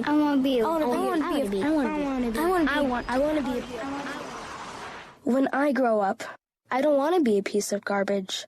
And if you recycle me, I won't be. Give your garbage another life. Recycle. Learn how at iwanttoberecycled.org. A public service advertisement brought to you by Keep America Beautiful and the Ad Council. Tight races in the battleground state of Pennsylvania. Fox's Hillary Barsky has a live report. Kathleen, I'm in the city of Philadelphia, certainly energized with heavy voter turnout today. We just heard from Governor Tom Wolf. He was here at Pennsylvania Democratic headquarters in Philadelphia and said that Secretary of State said voter turnout was around 80%. It is a very competitive Senate race with incumbent Republican incumbent Pat Toomey, whose challenger Katie McGinty, just running for the second time around. It's McGinty aligning herself closely with Clinton. After office for some time, Toomey said he voted for Donald Trump, saying some called him. Toomey had been highly critical of Trump, but also was a harsh critic of Clinton. Okay, thanks, Hillary. Gunshots disrupt voting outside L.A. Officers in Azusa responded to a shots fired call and came across several injured people. When they tried to tend to them, someone opened fire on the cops. Other officers had to respond to help get those officers out of the way. Azusa Police Chief Steve Hunt says one person was killed. 2 others were taken to hospitals with injuries. No officers were hurt. He said there was one person at the scene lying in the doorway of a house. They didn't immediately know if that person was a suspect or victim. Right now, for sure, we have one female suspect that was armed with an assault rifle that was either a semi-automatic or an automatic rapid-fire type weapon. 2 nearby polling places had to be shut down. People were told to go to other nearby polling locations and cast provisional ballots. Jessica Rosenthal, Fox News. North Dakota regulators are proposing a fine of at least $15,000 against the company building the Dakota Access Pipeline. The Public Service Commission says Energy Transfer Partners did not get approval to proceed with construction after Native American artifacts were found. I'm Kathleen Maloney, Fox News Radio. Well, according to CNN, Donald Trump is now 103 electoral votes away from becoming the next president of the United States. He has 167, whereas Secretary Clinton still has 109. I'll give you an update on that map here in just a moment. In the meantime, voters and civil rights groups reported long lines, isolated cases of malfunctioning equipment, and some harassment at polling places in today's presidential election. But fears of widespread violence at the polls did not materialize, thankfully. Nationwide, civil groups logged unusual levels of voter intimidation complaints, receiving about 20,000 calls through a national voter complaint hotline as of this afternoon. Democratic Party officials, however, said they did not see systematic voter suppression efforts. Civil rights groups, who have enlisted 7,000 volunteers, said 40% of the calls they had received through a telephone hotline by early afternoon were from African American and Latino voters. Complaints over voter intimidation were especially prevalent in Florida, Georgia, Ohio, and Arizona, with a disproportionate share of those coming from minority voters. According to Kristen Clark, president of the Lawyers Committee for Civil Rights Under Law, she said, quote, "We are hearing more complaints about voter intimidation than we have in presidential cycles from prior years." So once again, that's from Kristen Clark, president of an organization monitoring the situation. Meanwhile, Republican presidential candidate Donald Trump, of course, has gone on the record saying that the election would be rigged and called on his supporters to watch for signs of fraud in urban areas, raising fears they could clash with minority voters. Numerous studies have found that voter fraud, though it does happen, is extremely rare in the United States. As a matter of fact, some voters in Florida reported a heavy, unexplained police presence at several polling sites around the state. A group of students in the state were told their votes would not count because their college dormitory was considered a hotel. Now, in Ohio's Franklin County, the hotline received complaints that Somali American voters were told they would have to vote provisionally because their addresses did not match their identification cards, and they were told that the polling site had run out of provisional ballots. Well, malfunctioning machines dominated voter complaints out of Pennsylvania, Arizona, New York, North Carolina, and Virginia. Donald Trump cited reports that polling machines were switching votes for Republican candidates to vote for Democrats as cause for concern that the election outcome might not be valid, once again warning of a rigged system. Now, speaking to Fox News, Trump provided no evidence to support the allegations or say where polling machines were breaking down, though there were some problems in Pennsylvania. Voters in at least 4 Pennsylvania counties said touchscreen voting machines were mistakenly switching votes. State officials, however, said they did not believe any ballots had been wrongly counted as a result of the machine malfunctions. Absent on Tuesday were reports of the kind of hostile political displays, vandalism, and violence that have cropped up regularly throughout the campaign. A polling station was locked down in Southern California after one person was killed and 3 wounded by gunfire, but police say no immediate indication the incident was linked to Election Day. A Nevada judge today rejected a request from Trump for records from a Las Vegas polling place that his campaign said had improperly remained open last week to accommodate people who were lined up to vote. The judge agreed with a county attorney who argued that election officials already preserve records. Tens of millions of voters have cast ballots to conclude an unusually bitter presidential campaign. The federal government reduced its election monitoring program in the wake of the 2013 U.S. Supreme Court decision that weakened federal oversight of states with a history of racial discrimination. Revised voting laws and lengthy court battles in many states also have left voters uncertain about when and where they can cast their ballot and whether they will need to present photo identification. As far as machine glitches go, as I said, Pennsylvania is one of a handful of states that relies on electronic voting machines without a paper backup that will allow officials to double-check the outcome if it is challenged. Machines can record votes incorrectly if they're not calibrated properly, a problem that is magnified as the screens degrade with age. But ES&S, the company that makes the machines, said voters have a chance to confirm their choices before they cast their ballot, making it impossible for the machine to flip a vote from one candidate to another. Local officials test machines to make sure that they are calibrated properly before each election. The Philadelphia District Attorney's Office, which monitors voting in the state's largest city, said on Twitter it was not receiving any complaints out of the ordinary. Electronic voting rolls in Durham County, North Carolina, malfunctioned early today, prompting the county to ask the State Board of Elections to extend voting hours in 8 precincts until 9 p.m., an hour and a half later than they were supposed to be open. The State Elections Board this evening, agreed to extend voting hours in precincts by between 20 and 60 minutes. Again, that's a report from MSN News. So that's kind of a broad overview of how peaceful things were today and of some equipment glitches as well. Right now, what do you say we check in with folks at News once again, with this time from NPR, to get an update on election results on this Tuesday night on the special evening edition of Haff in the Morning. Support for this podcast and the following message come from iShares, because the best preparation for tomorrow is building for your future today. iShares by BlackRock. Inspired to build. Live from NPR News in Washington, I'm Jack Speer. On this election night, it is turning out to be much more interesting in terms of the race than a lot of people thought. Republican presidential contender Donald Trump is leading in the early electoral vote count, 137 to 104. However, it is worth noting key states like Michigan and Pennsylvania have yet to be called. Likewise, Florida, where the candidates are locked in an extremely tight race. Polls are closing, meanwhile, at this hour in 4 more states: Montana, Iowa, Utah, and Nevada. NPR's political editor, Domenico Montanaro, joins us now. He's live in the studio. So, Domenico, did you expect Donald Trump to be doing this well at this point in the evening? I would say the leading indicator of, I think the biggest surprise has been Virginia.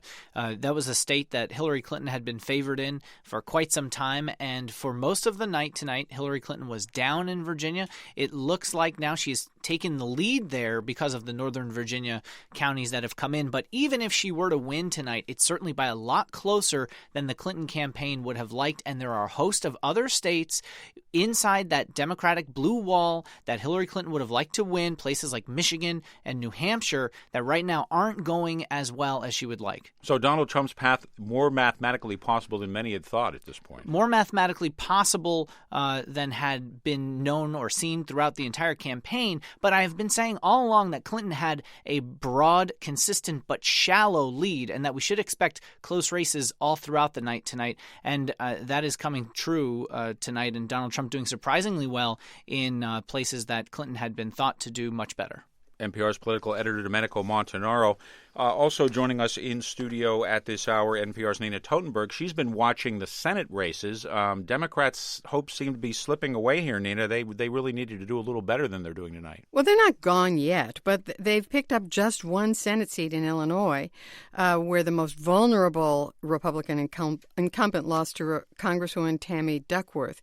But there have been disappointments in other states, Indiana, Ohio, Florida, where the Democrats had high hopes early on that didn't pan out. Now they're down to fewer and fewer opportunities. They have to win 4 out of these 6 Senate races if they're going to change control of the Senate. Missouri, New Hampshire, North Carolina, Pennsylvania, Nevada, and Wisconsin, which was at one time considered a sure bet pickup and now is considered very close. For Democrats, this has very serious implications for the future because this election, they had to defend just 10 Senate seats while Republicans had to defend 24. 2 years from now, it's the reverse, and whoever wins the presidency tonight, the whole ball of wax of governing may be in who controls the Senate. NPR's Nina Totenberg. Thank you very much, Nina. That's some great analysis. This is NPR.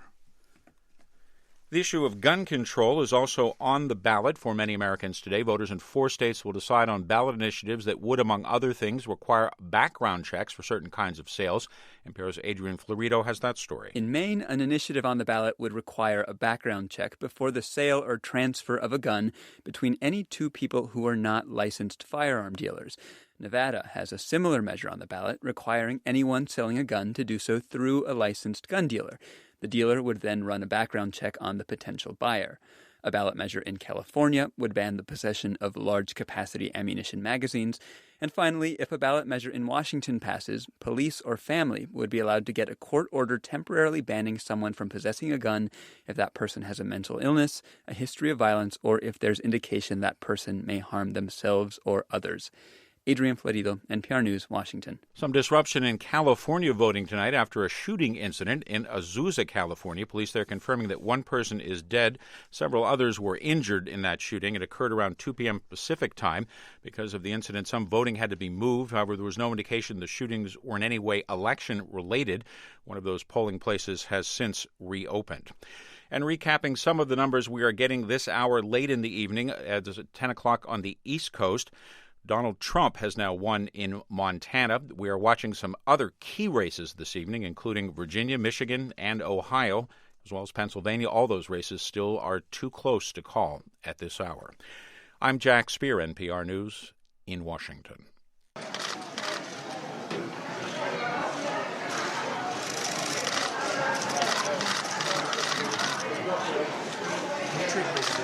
One moment, thank you, sir. I appreciate it. Gucci, okay? Yeah, I'm good.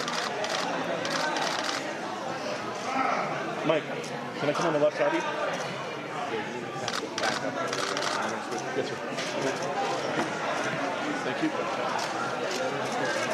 You good? Good? Mike?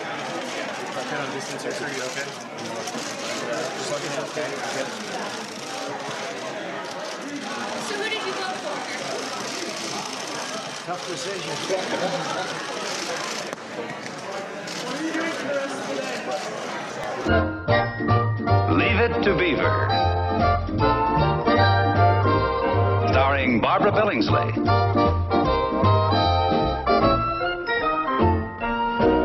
Hugh Beaumont.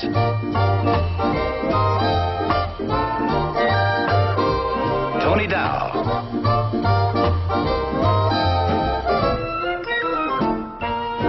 And Jerry Mathers as the Beaver.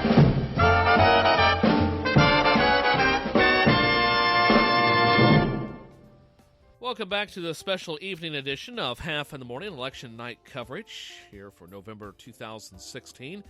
8th day of November, by the way. And, oh, great. Lost the internet on that computer. Hope I haven't lost my broadcast yet. Anyway, before I continue on with election coverage here on this Tuesday night, did you see the picture or video? It's mainly a snapshot, all I've seen.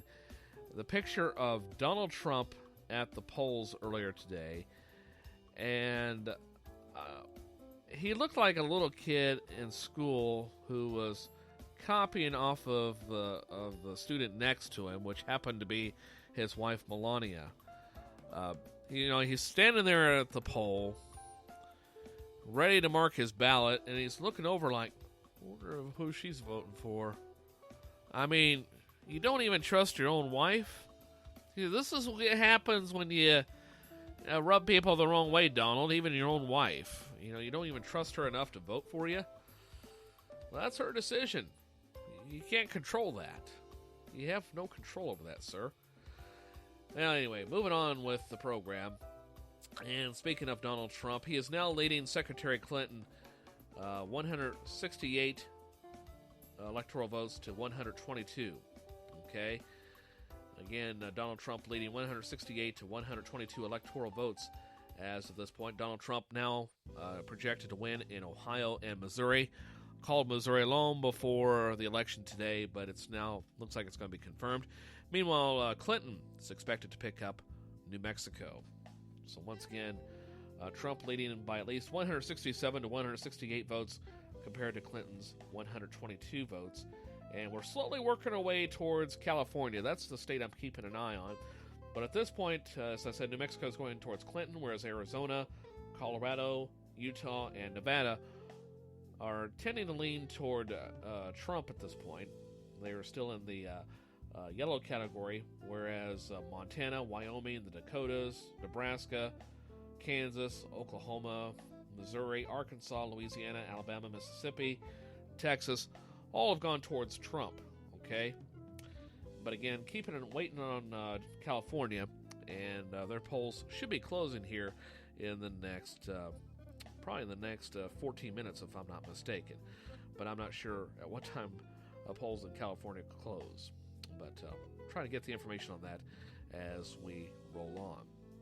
In the meantime, what do you say we take a look at election results in Missouri once again? So give me a moment to pull up the appropriate information. And I tell you, my computer is being really, really obstinate tonight. And but we will make this work. We will make this work one way or another. All right, Missouri election results.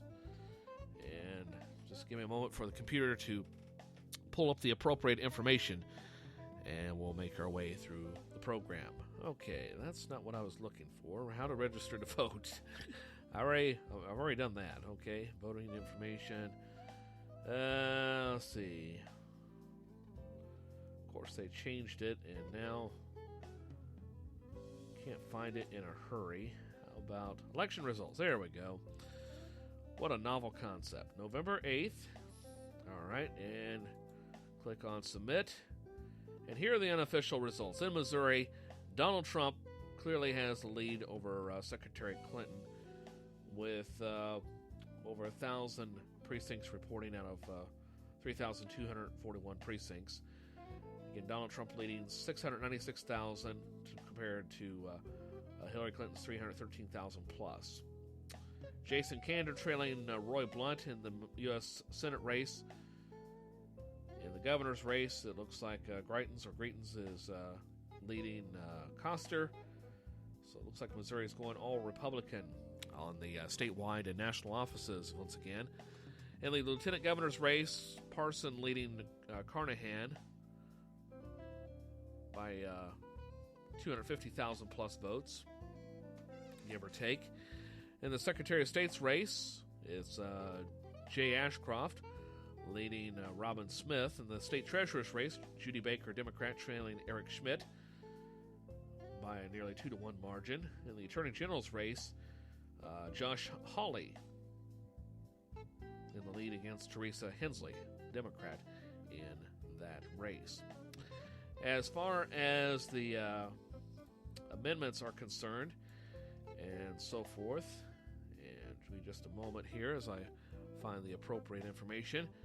In the Constitutional Amendment number 1, the Soils and Parks Tax, that's going to pass. It's going to get extended.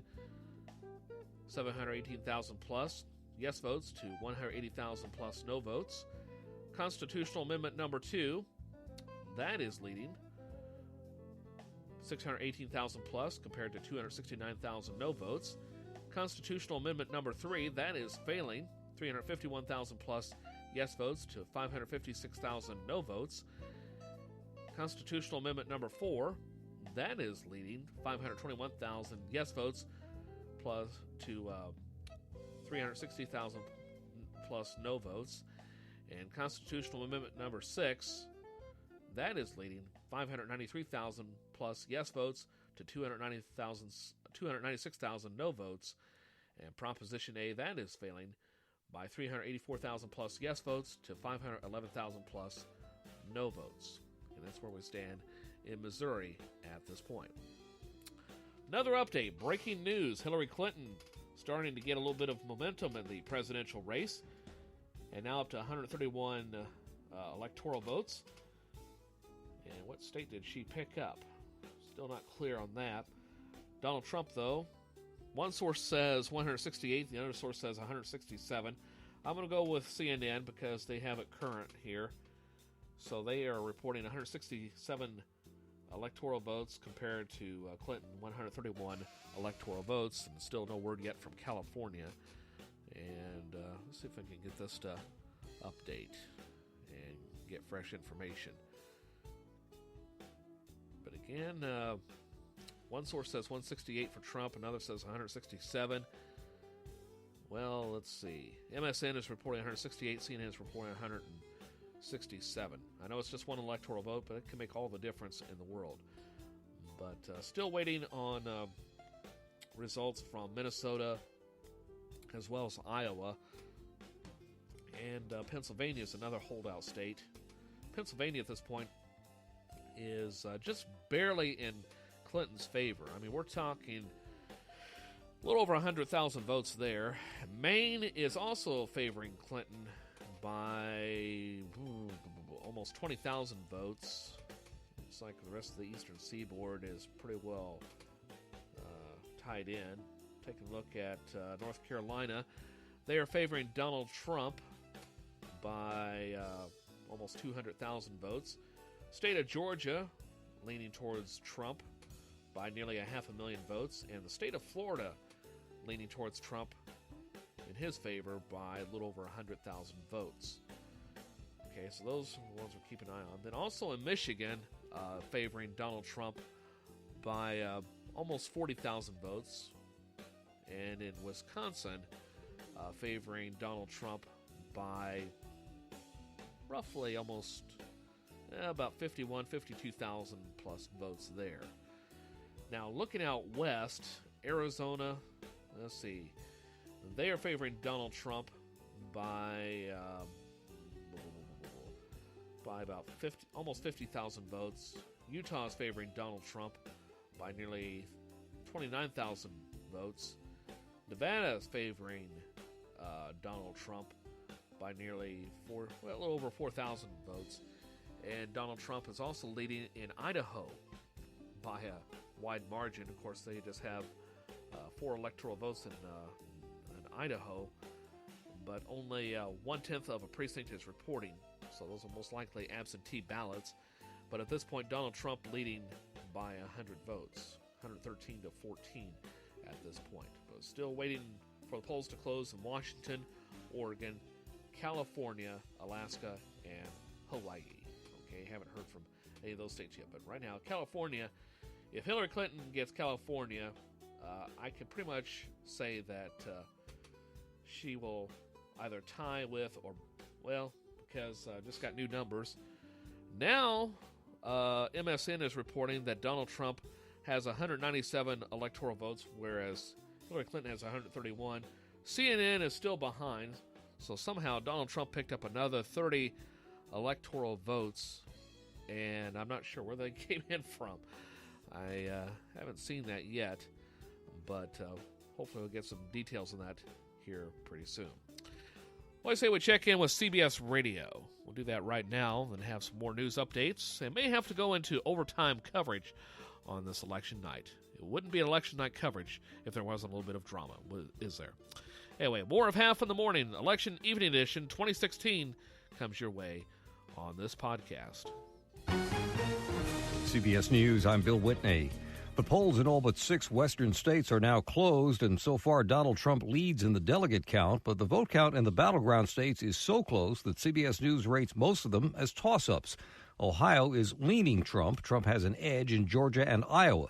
CBS News Director of Elections Anthony Salvato looks at battleground Florida. Even though Hillary Clinton is doing well, down in the areas where Democrats typically do well, and that's down around Miami, getting decent turnout there, getting the percents of vote that she probably needs in and around Miami. But Donald Trump is outperforming Mitt Romney and typical Republicans in a lot of these other Republican-leaning counties. And one by one, that's adding up his totals. So we see him outperforming typical Republicans, and that's keeping this race close. Correspondent Barry Bagnato is at Clinton headquarters in New York and joins us live.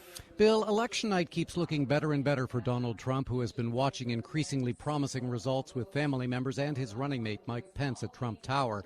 Energy levels are rising in the Midtown Manhattan Hotel ballroom here, where hopeful supporters believe they could hear a victory speech. But with nearly every battleground state right now still a toss-up, this tense race might not be settled for a number of hours. Just blocks from here, live at Hillary Clinton headquarters, CBS News correspondent Steve Futterman. And Barry, a night that began with great optimism is turning into a night of great concern. Suddenly, the Hillary Clinton supporters see plausible scenarios that could result in a Clinton defeat. This is not to say they don't see plausible scenarios of a Clinton victory, but tonight, to this point, has not turned into the easy victory they all hoped it would be. Live at Clinton headquarters in New York City, Steve Futterman, CBS News. For a look at the impact of the black vote in this election, we turn to CBS News polling analyst Fred Backus. Bill, African-American turnout is at 12%. That's nearly matching the 13% that turned out in 2012. But the margin that is voting for Clinton, while large, is down slightly from the 93% of black voters that voted for Barack Obama in 2012 to 87% today. And that's true in two of the battleground states that are still being contested with large African-American populations, Virginia and North Carolina. Our exit poll analysis sees no big surge in Hispanic voters. CBS News projects that, as expected, Republicans will keep control of the House.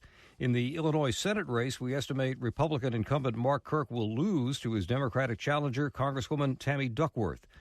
9 states voted today on liberalizing marijuana laws. So far, we know that Florida has approved medical marijuana.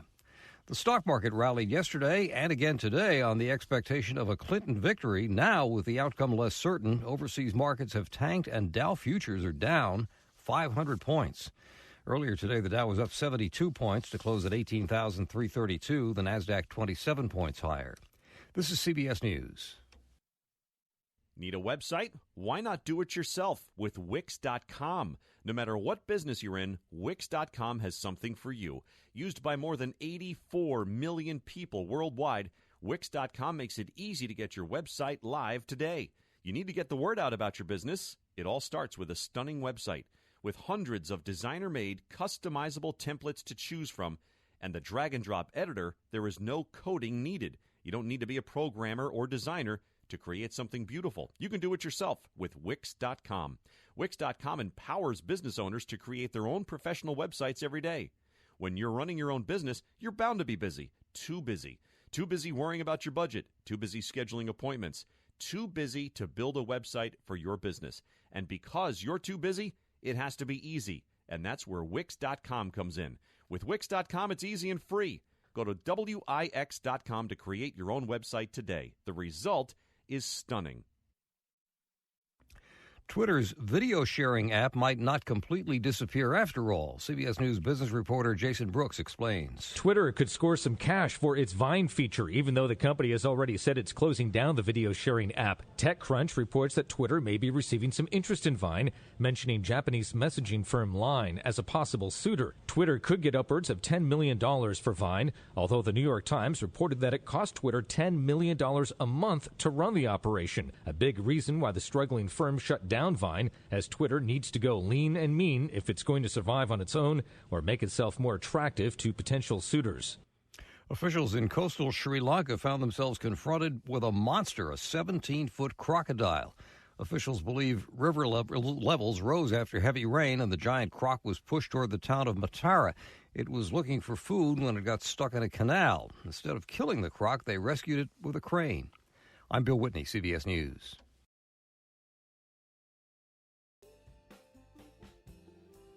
Welcome back to Joe Hafter Media, a minute away from 10 o'clock here in the Central Standard Time Zone, the only time zone that matters to you and me. And continuing to look at election results. And Fox News is now projecting that Trump will take North Carolina, while Clinton is reportedly going to take the state of Colorado. And again, waiting on the latest official Electoral College numbers from various sources, getting conflicting data while we try to sort that out. Breaking news from Politico. Trump is expected to win Florida, which will be a big boost to the Trump campaign. Again, Trump winning the state of Florida.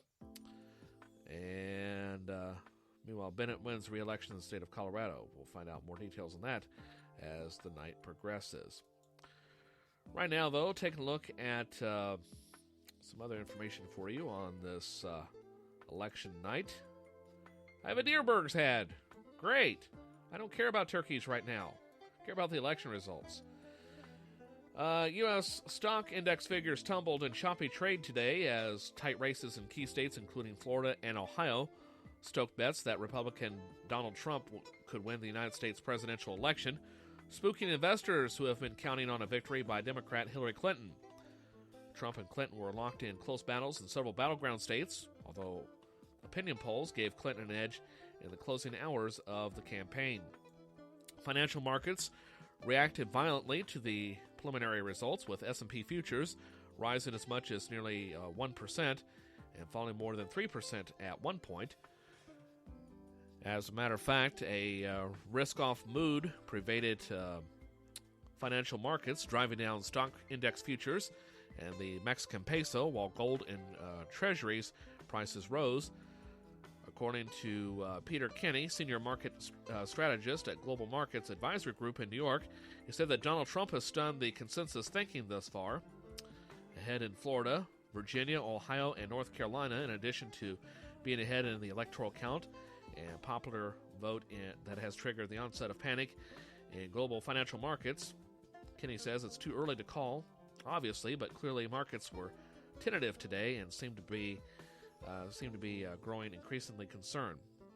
Now, Wall Street sees former Secretary of State Hillary Rodham Clinton as a status quo candidate who would lend stability to the markets, while Trump's stances on foreign policy, trade, and immigration are more conducive to volatility. But as of a quarter till 9 Central Standard Time tonight, S&P 500 E-minis were down 65 points, or nearly a little over 3%, with 719,267 contracts changing hands. NASDAQ 100 E-minis were down nearly 140 points, or nearly 3%, on volume of 92,000 plus contracts, and Dow E-minis were down 458 points, or 2.5%, with 127,944 contracts changing hands. The Mexican peso slumped versus the U.S. dollar to near historic lows hit in September. It was last down more than 7%, nearly 20% to the dollar, after earlier touching its strongest level since August 6th. And the chance of a Republican sweep is now very real, according to Brad McMillan, Chief Investment Officer at Commonwealth Financial in Waltham, Massachusetts. With a Republican House and Senate, Trump now has a great deal more policy freedom, and it remains to be seen what he might do with it. Markets have reacted in the past with a decline as Trump's probability of victory rose, and that is very likely to happen tomorrow should he win the presidency tonight. So there is where we stand as of right now. All right. Let's see. As I said, in the state of Colorado, Democratic Senator Michael Bennet has won re-election in the Colorado Senate race, defeating the Republican Darrell Glenn. And some other election results for you tonight. Trump has won Florida, and that will mean 29 electoral college votes in Donald Trump's favor. So again, Trump picking up the state of Florida. And Fox News is projecting that Donald Trump will win the state of North Carolina as well. And Clinton, meanwhile, winning Colorado, where she picked up another 9 electoral college votes on this election evening. Excuse me. Now, things have switched around. Clinton is now in the lead against Donald Trump, 190 electoral votes to Donald Trump's 171 votes. So let's see what's going on there. Clinton is now in the lead as we head into the 10 o'clock hour here in the Central Daylight Time Zone, as California has closed its polls. And looks like Hillary Clinton will obviously take California, which will be a big boost to the Hillary Clinton campaign. And also that helped Clinton campaign is picking up Colorado, where she led in votes by nearly, by roughly 84,000 plus votes, give or take. Roughly about 84,000 votes.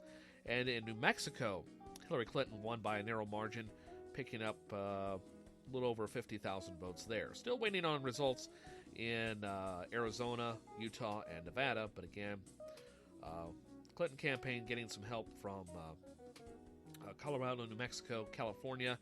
And it looks like Oregon will be swinging towards Hillary Clinton, where she leads by a significant margin in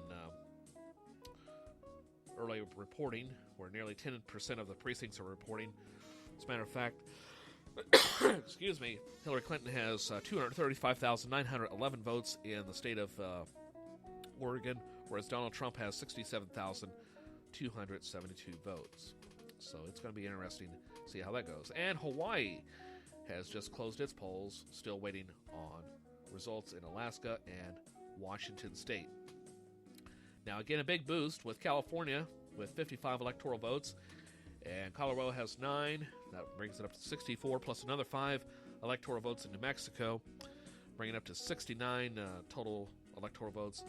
That has definitely put Hillary Clinton in the lead in terms of this race now, where she leads by nearly 20 electoral votes.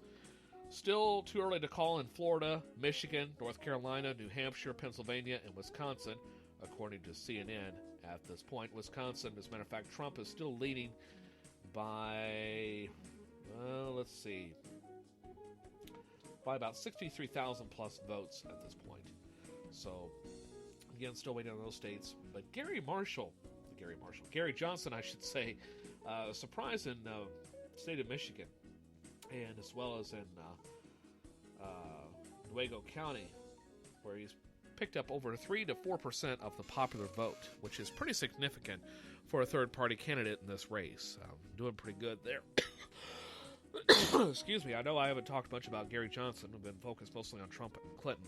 But again, as of this broadcast now, Hillary Clinton is now in the lead here in the Electoral College for the first time tonight. So we shall see how that progresses over the next hour. Again, I want to thank you for tuning into this live impromptu edition of Haff in the Morning, evening edition, as we take a look at election results on Decision 2016 on November 8th, 2016. We're at 7 minutes after 10 o'clock here in northern Missouri with a comfortable evening, 48 degrees here at the Joe Hafner Media Studio. What do you say we check in with the folks at Fox News Radio once again in just a moment. Right now, though, taking a look at some of the results and getting an update. Clinton needs just 80 electoral votes to win, as she's now at 190 electoral votes according to the BBC News Network. 190 electoral votes. She just needs 80 to win, whereas Donald Trump is at 172. And according to the BBC, at this point, it looks like Hillary Clinton is expected to lose the state of Idaho, which is not that many electoral votes. But in Hawaii, it looks like Clinton will win there on this election evening. Again, Hawaii projected for Clinton at this point. And ABC News is projecting that Republicans will keep control of the House of Representatives, and Idaho is expected to go to Donald Trump. Those are some of the headlines at this particular hour. Now, let's see if we can get some more network news for you as we try to gather our thoughts here and take a look at what's going on. Meanwhile, in the Missouri race, nothing has changed. Still largely leaning toward the Republicans on almost every major political race. I'm talking presidential, I'm talking Senate race, congressional races, as well as both on the state and federal level. So no big surprises there. But right now, though, getting the latest feed from Fox Radio News, or Fox News Radio. You can say it either way because either one is all right. Okay, come on, computer. All right. Well, for a fast computer, you sure are slow tonight. All right, there we go. Okay, the download is in progress. 2.4 meg file. Come on. Come on. Okay, there we go. Oh, maybe not. For some reason, this system just got really, really slow. Oh, it is not going to take 6 minutes to download this. Should have been done in 30 seconds. All right, there we go. Sometimes you just got to talk the computer along and try to make it know who's the boss. The machine's the boss. We're just here along for the ride. All right, there we go. Now let's switch over to Fox Radio News once again on this election night. You're listening to an evening edition, a special evening edition of Haff in the Morning. This is a Fox News Alert. I'm Kathleen Maloney. We have projected presidential winners in some key states. Let's go live now to the Fox News Decision Desk and Lisa Brady. Fleeing Fox News can now project that Donald Trump will win Florida, the biggest and most significant battleground state that was up for grabs tonight. A major victory for Trump, giving him 29 more electoral votes. In addition, Fox News projects Trump will win the bellwether state of Ohio and North Carolina. Hillary Clinton, meantime, picking up a key swing state in Colorado, according to Fox exit polls and partial vote returns. Fox News also projecting Clinton will win California and its 55 electoral votes, the largest single batch in the country. Clinton also winning Washington state and Hawaii, while Trump picks up Idaho. The Fox News Decision Desk also projecting Republicans will keep control of the U.S. House. Kathleen. Thanks, Lisa. And we have Fox's Gernal Scott at Trump headquarters over at the New York Hilton. And Gernal, it must be crazy with all of these results coming in. These results coming in is getting this crowd whipped into a frenzy. Ohio and North Carolina came in for Trump. We're hearing now Florida has come in for Trump, and supporters are letting out audible gasps, knowing that this is within reach. In chatting informally with some Trump supporters, Ohio staying red, North Carolina staying red, Florida in the column now, and that's spurring them on. Now they need places like Michigan and Wisconsin to keep their plan in place to win the White House. Trump announced many months ago that he was going to change America. And with the way these vote totals are going, he may just have the chance to do that, Kathleen. Thanks, Gernal. You're listening to Fox News Radio, fair and balanced. Insult women. It's all talk. Well, here we go again. It's really bad judgment. Issues, not insults. She should be ashamed of herself. The time for talk is over. Now it's America's turn to make its voice heard. Fox News Channel has election night covered, fair and balanced, up-to-the-minute exit polls, breaking race results and powerful analysis from the best team in politics. Plus, it all happens live from our new state-of-the-art studio. Fox News Channel has election night covered because we are America's election headquarters. In this town, news changes in an instant. It's my job to be on top of it all. The players, the pundits, the power brokers, everyone's got a stake, an agenda. I'm here to cut through the talking points and get to the heart of the issue. Laws, policies, key decisions that impact our lives need accurate, timely reporting. That's fair and balanced. There's plenty of room for political opinion, but only one place for political news. Watch Special Report, weeknights on Fox News Channel. A major market reaction to Donald Trump's strength in this election. Dow futures plummeting 700 points. S&P futures also taking a dive. We have Fox's Tanya J. Powers at Hillary Clinton headquarters at the Javits Convention Center, now live. Tanya. Well, Kathleen, there have been several speakers on stage tonight here at the Javits Center, including New York Governor Andrew Cuomo, also Katy Perry, and Khizr Khan, the Muslim Gold Star father who made headlines following the Democratic National Convention. The Javits Center packed with Clinton supporters, here plenty of American flags. When races are called for Hillary Clinton, even some of the down-ticket races for Democrats, there are big cheers from the crowd. There are confetti cannons ready to go. Will they need them? We'll see, Kathleen. Thanks, Tanya. And as we heard earlier, Hillary Clinton had canceled her fireworks display, which was supposed to be held over the Hudson if she does win the presidential race.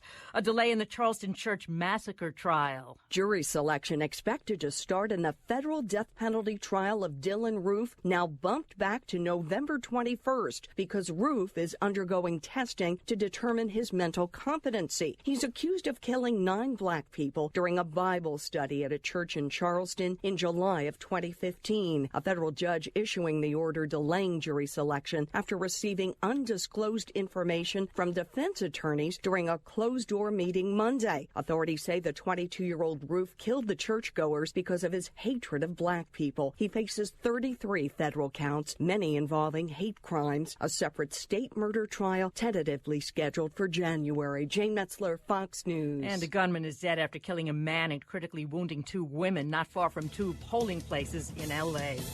I'm Kathleen Maloney, Fox News Radio. Welcome back to the special evening edition of Haff in the Morning as we take a look at election results for November 2016. And Trump now wins the key state of North Carolina, according to CNN. And some various sources put Trump back in the lead in the electoral count, 201 to Hillary Clinton's 196, if I'm not mistaken, according to one source, where CNN is still saying that Clinton is in the lead. I tell you, this is getting really, really... It's like watching a football game, but nobody knows the real score. But nevertheless, Donald Trump has won Idaho, while Hillary Clinton has picked up California, Hawaii, and Oregon as expected. Now, Trump has captured some crucial victories over Hillary Clinton today in Florida and Ohio, showing remarkable strength in two of the nation's most fiercely fought battleground states in an unexpectedly tight race for the presidency. Clinton carried Virginia and Colorado. Her campaign had expected easy victories there, but the states took on new urgency as Trump picked up votes elsewhere. With a handful of other battleground states still undecided, neither candidate has cleared the 270 Electoral College votes needed to win the White House. So it's going to be a tight race, friends, a lot tighter than I expected. The uncertainty sent Dow futures and Asian markets tumbling, reflecting investor concern over what a Trump presidency might mean for the economy and trade. As Clinton's team anxiously waited for results to roll in, the candidate tweeted to supporters, "Whatever happens tonight, thank you for everything." Meanwhile, Clinton, a fixture in American politics for several decades, is hoping to become the first woman to serve as commander-in-chief. She faced stiff competition from Trump, the billionaire businessman who tapped into a Syrian strain of economic populism. Trump picked up a number of reliably Republican states, while Clinton won in Democratic territory. But the race was to be determined by fewer than a dozen competitive states where the candidates spent millions of dollars and much of the fall wooing voters. Exit polls underscore the deep divisions that have defined the 2016 contest. Women nationwide supported Clinton by a double-digit margin, while men were significantly more likely to back Trump. More than half of white voters backed the Republicans, while nearly 9 in 10 blacks and two-thirds of Hispanics voted for the Democrat. Control of the Senate was also at stake, with Democrats needing to net 4 states if Clinton wins the White House. Republicans held their ground in North Carolina and in Indiana, where GOP Republican Todd Young defeated former Senator Evan Baugh. The 45th president will inherit an anxious nation, deeply divided by economic and educational opportunities, race, and culture. The economy has rebounded from the depths of recession, though many Americans have yet to see the benefit in that. New terror threats from home and abroad have also raised security fears. Clinton asked voters recently to keep the White House in her party's hands for a third straight term. She cast herself as heir to the President Barack Obama's legacy and pledged to make good on his unfinished agenda, including passing immigration legislation, tightening restrictions on guns, and tweaking his signature health care law. She said after voting today that "I know how much responsibility goes with this. So many people are counting on the outcome of the election, what it means for our country, and what it will do. What I will do is the very best I can if I'm fortunate enough to win today." Trump, meanwhile, the New York real estate developer who lives in a gold-plated Manhattan penthouse, forged a striking connection with white working-class Americans who feel left behind in the changing economy and diversifying country. He cast immigration, both from Latin America and the Middle East, as the root of many problems plaguing the nation, and called for building a wall along the U.S.-Mexico border. Now, 7 in 10 Americans who went to the polls today said immigrants now in the country illegally should be allowed to stay, while just a quarter said they should be deported. More than half opposed building a border wall, which were conducted, according to exit polls, which were conducted for the Associated Press and television networks by Edison Research. The Republican Party's tortured relationship with its nominee was evident right up to the end. Former President George W. Bush and his wife Laura Bush declined to back Trump, instead selecting none of the above when they voted for president, according to spokesman Freddie Ford. Trump set both parties on edge when he refused to say in the third and final debate whether he would accept the election's results, citing that there's no evidence the possibility of a rigged outcome. His statement threatened to undermine a fundamental pillar of American democracy and raised the prospect that his fervent supporters would not view Clinton as a legitimate president if she wins. Asked today in an interview with Fox News if he would accept the election results, Trump continued to demur, saying, quote, "We're going to see how things play out," unquote. Most problems that did pop up at the polling places today appear to be routine in nature, unfortunately. You know, the kind of snags that come every 4 years, including long lines, machines not working properly, and issues with ballots or voter rolls. Even, even before today, almost 45 million people had cast ballots for president. Many expressed relief that the end was in sight.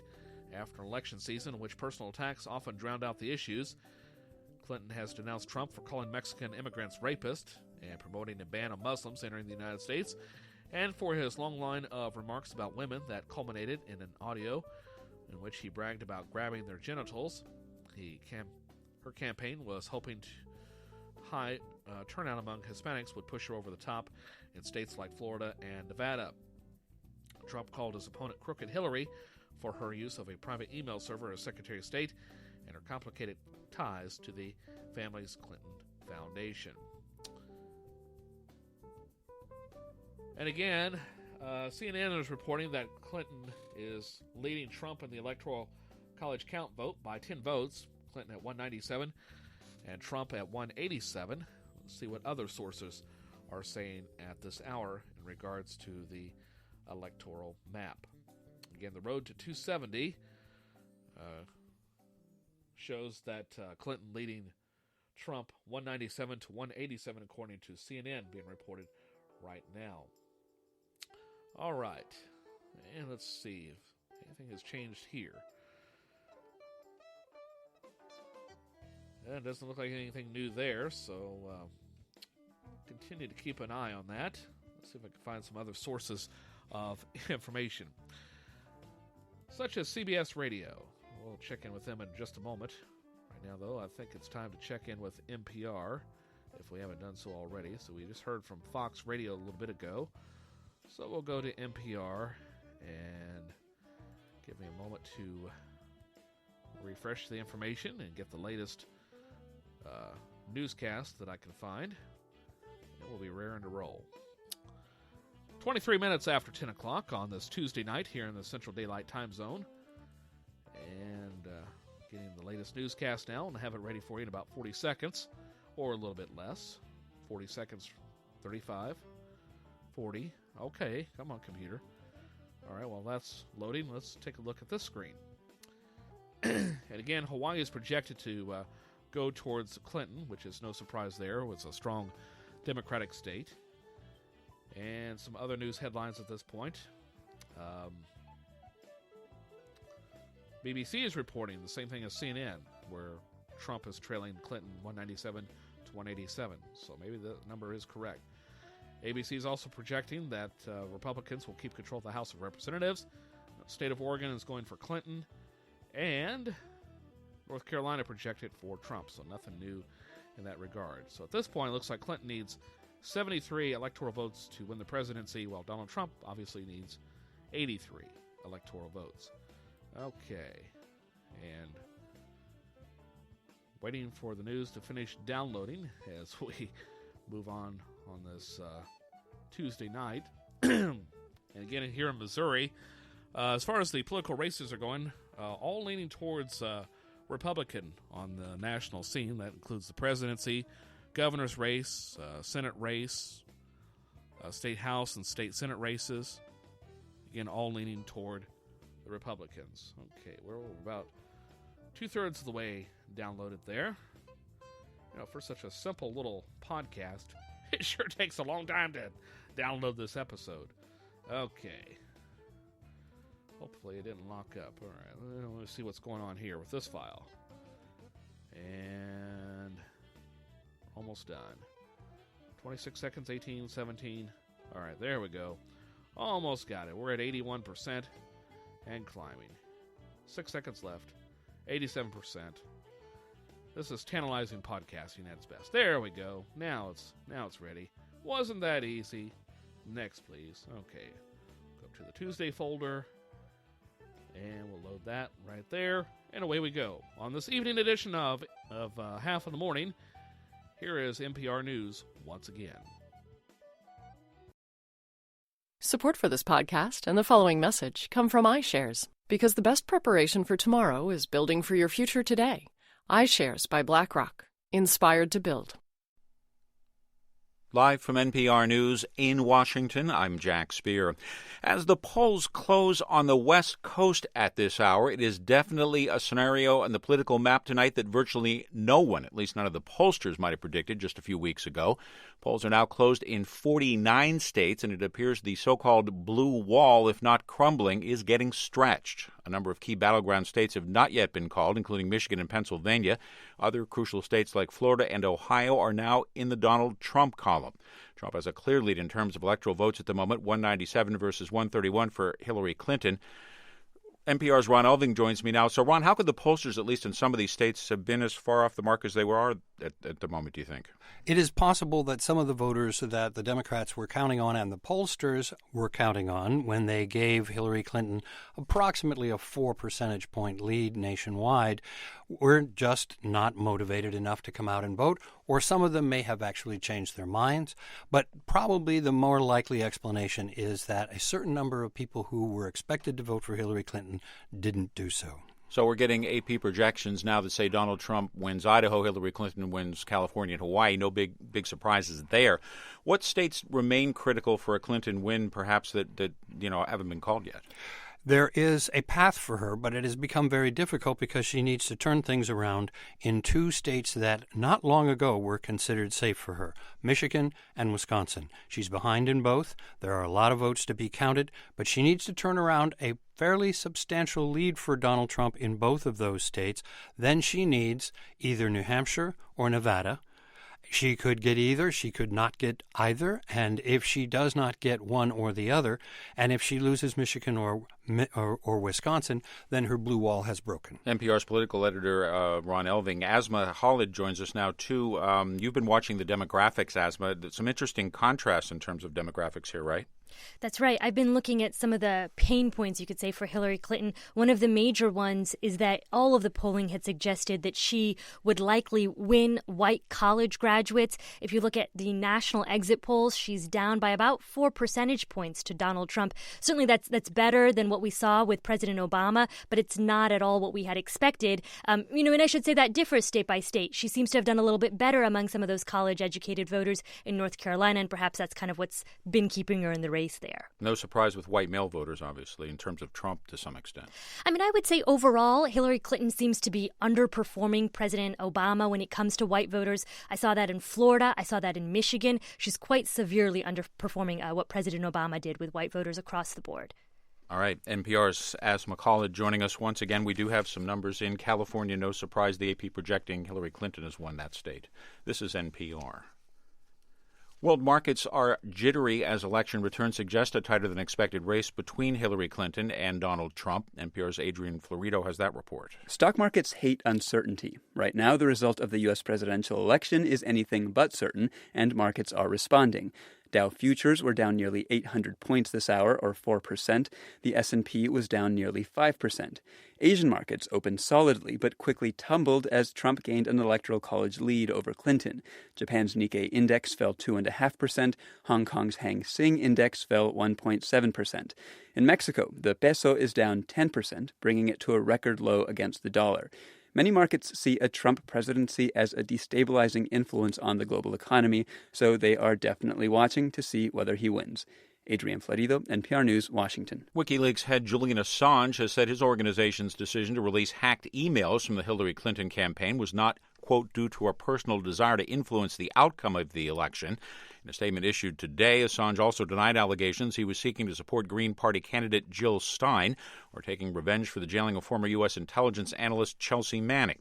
U.S. government documents were released by WikiLeaks, and Manning was sentenced to 35 years in prison for leaking those secret documents.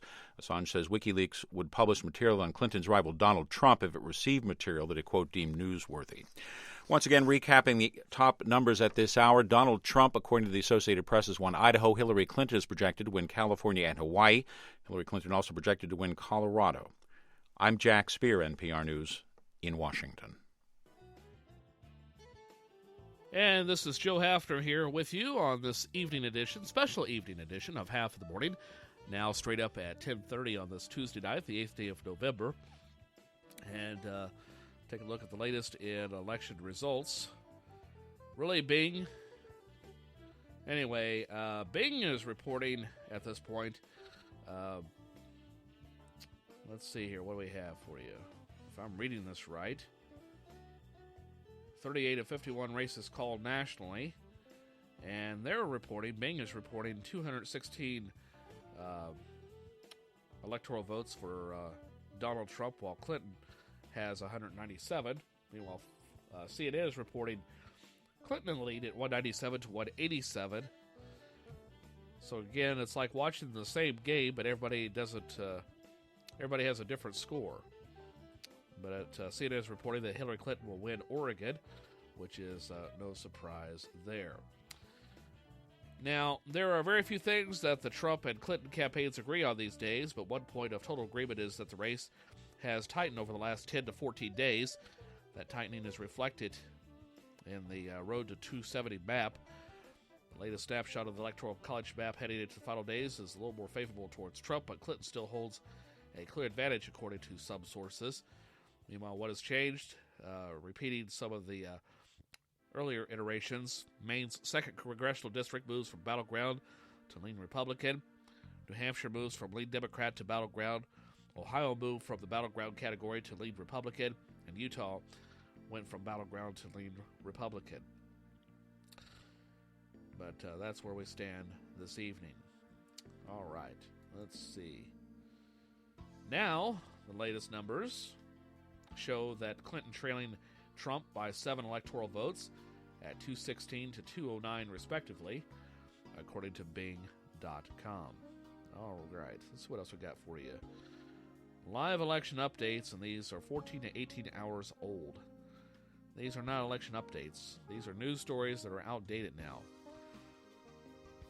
Little side commentary there, my friends. All right, well, let's see. I say we go back to the state of Missouri for just a little bit. Haven't looked at those numbers for a little while.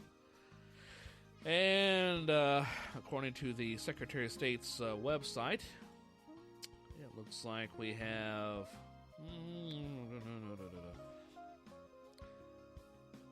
little over half of the precincts reporting in, and Donald Trump clearly leading Hillary Clinton in the presidential race in the Show Me State by nearly 500,000 votes.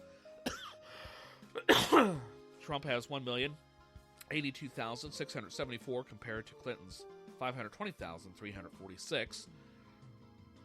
And in the U.S. Senate race, Blunt leading Candor by nearly 300,000 votes. In the governor's race, Coster trailing Greetens by nearly 300,000 votes. In the lieutenant governor's race, Parson leading Carnahan by a significant margin by 350,000 votes. Secretary of State's race, John Ashcroft in the lead against Robin Smith by nearly 500,000 votes. In the state treasurer's race, it's Eric Schmidt leading Judy Baker by nearly 500,000 votes. The Attorney General's race, same for Josh Hawley leading Teresa Hensley. So those are some of the national offices that I have for you at this point, state and national offices there. Now, as far as the amendments to the Missouri Constitution and propositions, Constitutional Amendment number 1, that'll get renewed. Constitutional Amendment 2 looks like that's going to fail. Constitutional Amendment 3 looks like it's going to fail. Or check that. Constitutional Amendment number 2 is going to pass.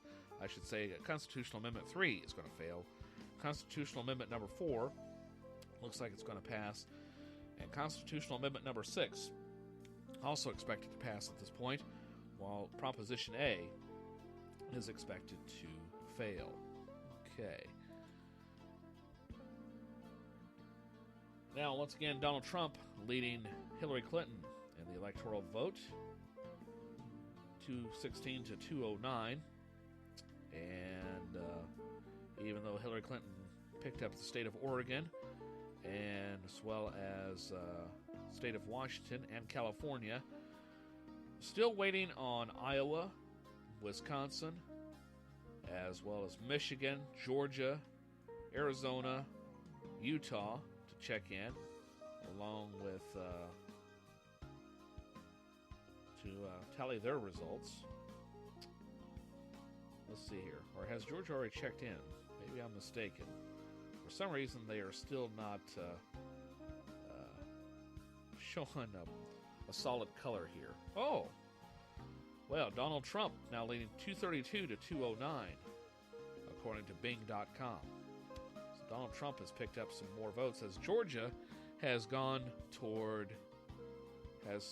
its support to Donald Trump. So Donald Trump now leading 232 to 209. Okay, let's see here. Hey Siri, what's Siri's not operational. Okay, well, never mind that. Guess I'll just have to do this math in my head. Let's see, that's 33 electoral votes difference, okay? So, at this point, Donald Trump is in the lead, 40 out of 51 races called at this particular moment.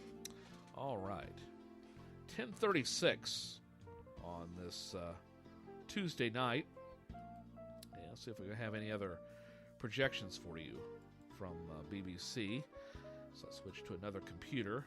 Once again, Donald Trump in the lead, according to some polls. At least 222 to 232 electoral votes in his favor, while Hillary Clinton has 209 electoral votes. So it's going to be really close, neck and neck. But pretty much all evening long, Donald Trump has led the race. The only couple of times that Hillary Clinton has jumped ahead. But even with her getting California, Washington, and Oregon, and Hawaii, that still wasn't enough to push her in the lead. So we could be going back to a more conservative, albeit scary form of government, in my opinion. But I'm trying to keep my opinion out of this podcast as much as possible, because you're just interested in the results. You already know my opinion.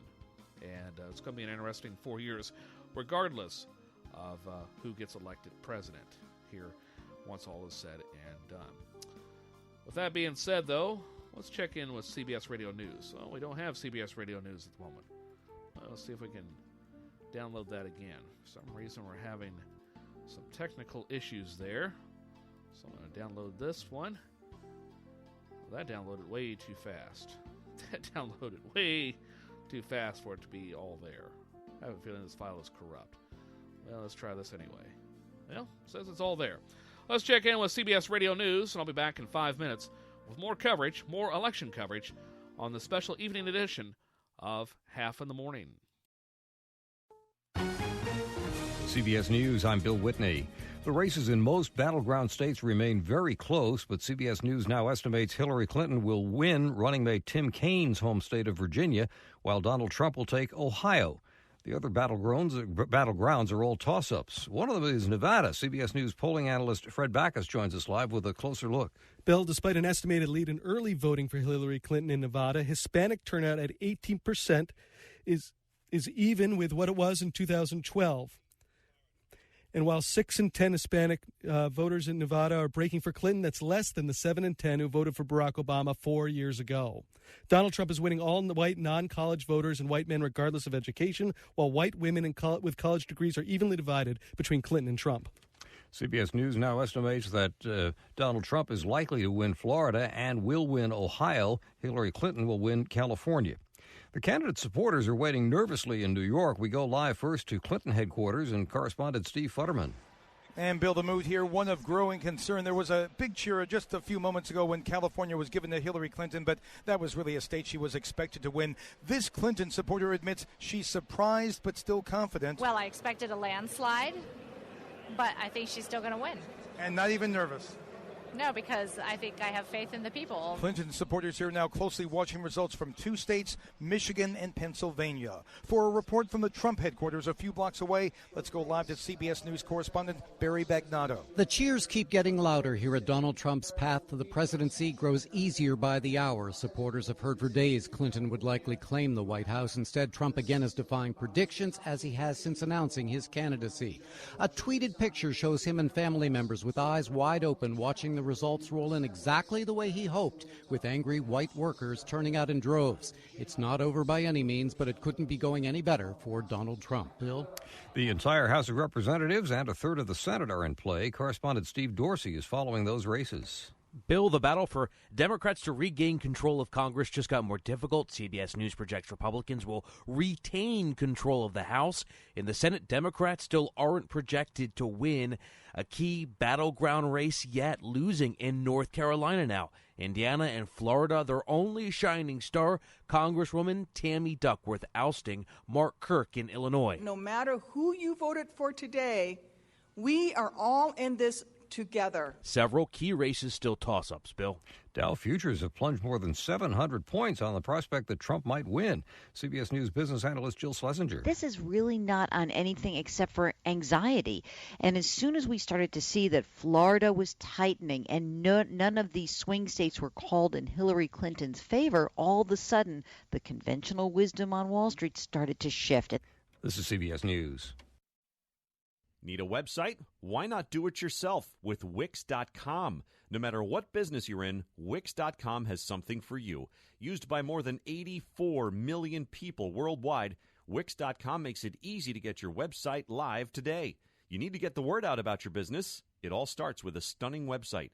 With hundreds of designer-made, customizable templates to choose from, and the drag-and-drop editor, there is no coding needed. You don't need to be a programmer or designer to create something beautiful. You can do it yourself with Wix.com. Wix.com empowers business owners to create their own professional websites every day. When you're running your own business, you're bound to be busy. Too busy. Too busy worrying about your budget. Too busy scheduling appointments. Too busy to build a website for your business. And because you're too busy, it has to be easy. And that's where Wix.com comes in. With Wix.com, it's easy and free. Go to Wix.com to create your own website today. The result is stunning. Many voters went to the polls with mixed emotions today. WWJ Radio's Ron Dewey talked to a couple in Detroit. John Somerville says you can't get around it. It's just been a brutal, vicious, horrible election year. But still important to bring his family, including his young son, to the polls. Especially thinking about this guy, what the future of the country is going to be like. His wife Vicky says they have nothing like this in her native China in terms of voting, but she could still do without the nasty stuff. I'm worried about my kids seeing what they're talking about. Ron Dewey, CBS News, Detroit. Having his Kit Kat bar stolen might be the best thing that ever happened to Hunter Jobbins, a student at Kansas State University. He left the Kit Kat in his unlocked car when he ran into his dorm. When he returned, the candy bar was gone. The thief had left a note saying, "I am sorry and hungry." When Hershey heard about this, it sent Jobbins 6,500 Kit Kats. I'm Bill Whitney, CBS News. And I'm Joe Hafner. You're listening to a special evening edition of Haff in the Morning as we are 17 minutes away from 11 o'clock. And Americans, of course, headed to the polls today to elect the 45th U.S. president, along with giving our voices to many other races and issues. Some of the results are in, and here's what to look for the rest of tonight as the election night results unfold. 50 states, along with Washington, D.C., voted across 6 different time zones throughout the day. But it's not just winning the popular vote that counts. Yes, as a complicated system is a race to secure 270 out of the 538 votes in the Electoral College system. Many of the polling stations have closed. So far, Donald Trump has projected wins in Ohio, Texas, Indiana, Kentucky, Oklahoma, Mississippi, West Virginia, South Carolina, Tennessee, Kansas, North Dakota, South Dakota, Wyoming, Nebraska, Arkansas, Montana, Louisiana, Missouri, North Carolina, and Florida. Hillary Clinton, meanwhile, has picked up New York, Connecticut, Vermont, District of Columbia, Maryland, Massachusetts, New Jersey, Delaware, Illinois, Rhode Island, New Mexico, Colorado, and California. Now, Ohio is a bellwether swing state that has backed the winner of every presidential contest except one since World War II. Various news sources, including the BBC, is relying on projections by its U.S.-based partner broadcaster ABC because it can take days for all the ballots to be counted. So, again, it's not over yet by a long shot. But at this point, CNN is projecting Trump ahead by 7 electoral votes. Bing.com has Donald Trump ahead at 232 votes compared to Hillary Clinton's 209 votes at this point in the Electoral College system. As far as some battleground states, Arizona, still waiting on Arizona to finish its projection, though it's likely to go to Trump by nearly a 4% margin. Elsewhere, Iowa is expected to go to Trump, despite Donald Trump insulting Iowans a few weeks ago. He's leading there 51% to Hillary Clinton's 43%.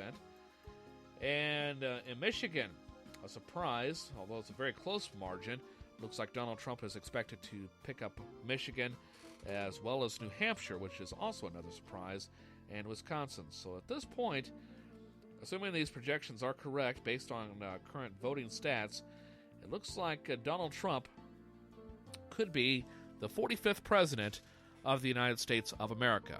But, again, this could take hours, this could take days, possibly even weeks to completely settle. But at this point, as I said, Donald Trump looks to be well on his way to becoming president of the United States.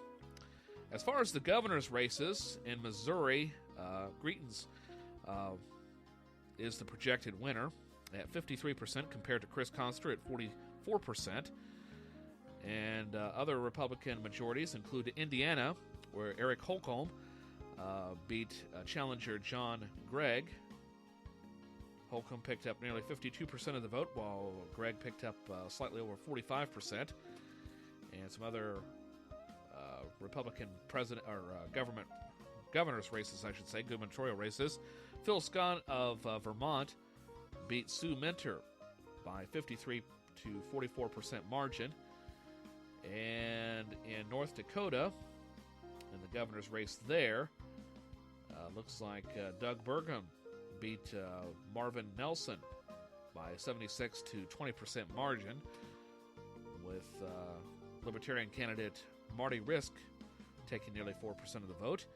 And in Utah, Gary Herbert, the winner over Mike Weinholz in the gubernatorial race in the state of Utah. Meanwhile, in Oregon, Kate Brown is expected to become governor over Bud Pierce, 51% margin to 44% margin there. And in the state of Washington at this point, it looks like it's going to go to Bill Bryant, who has a narrow lead over challenger Jay Inslee. In Montana, Steve Bullock is the favorite choice for governor in that state over Greg Gianforte.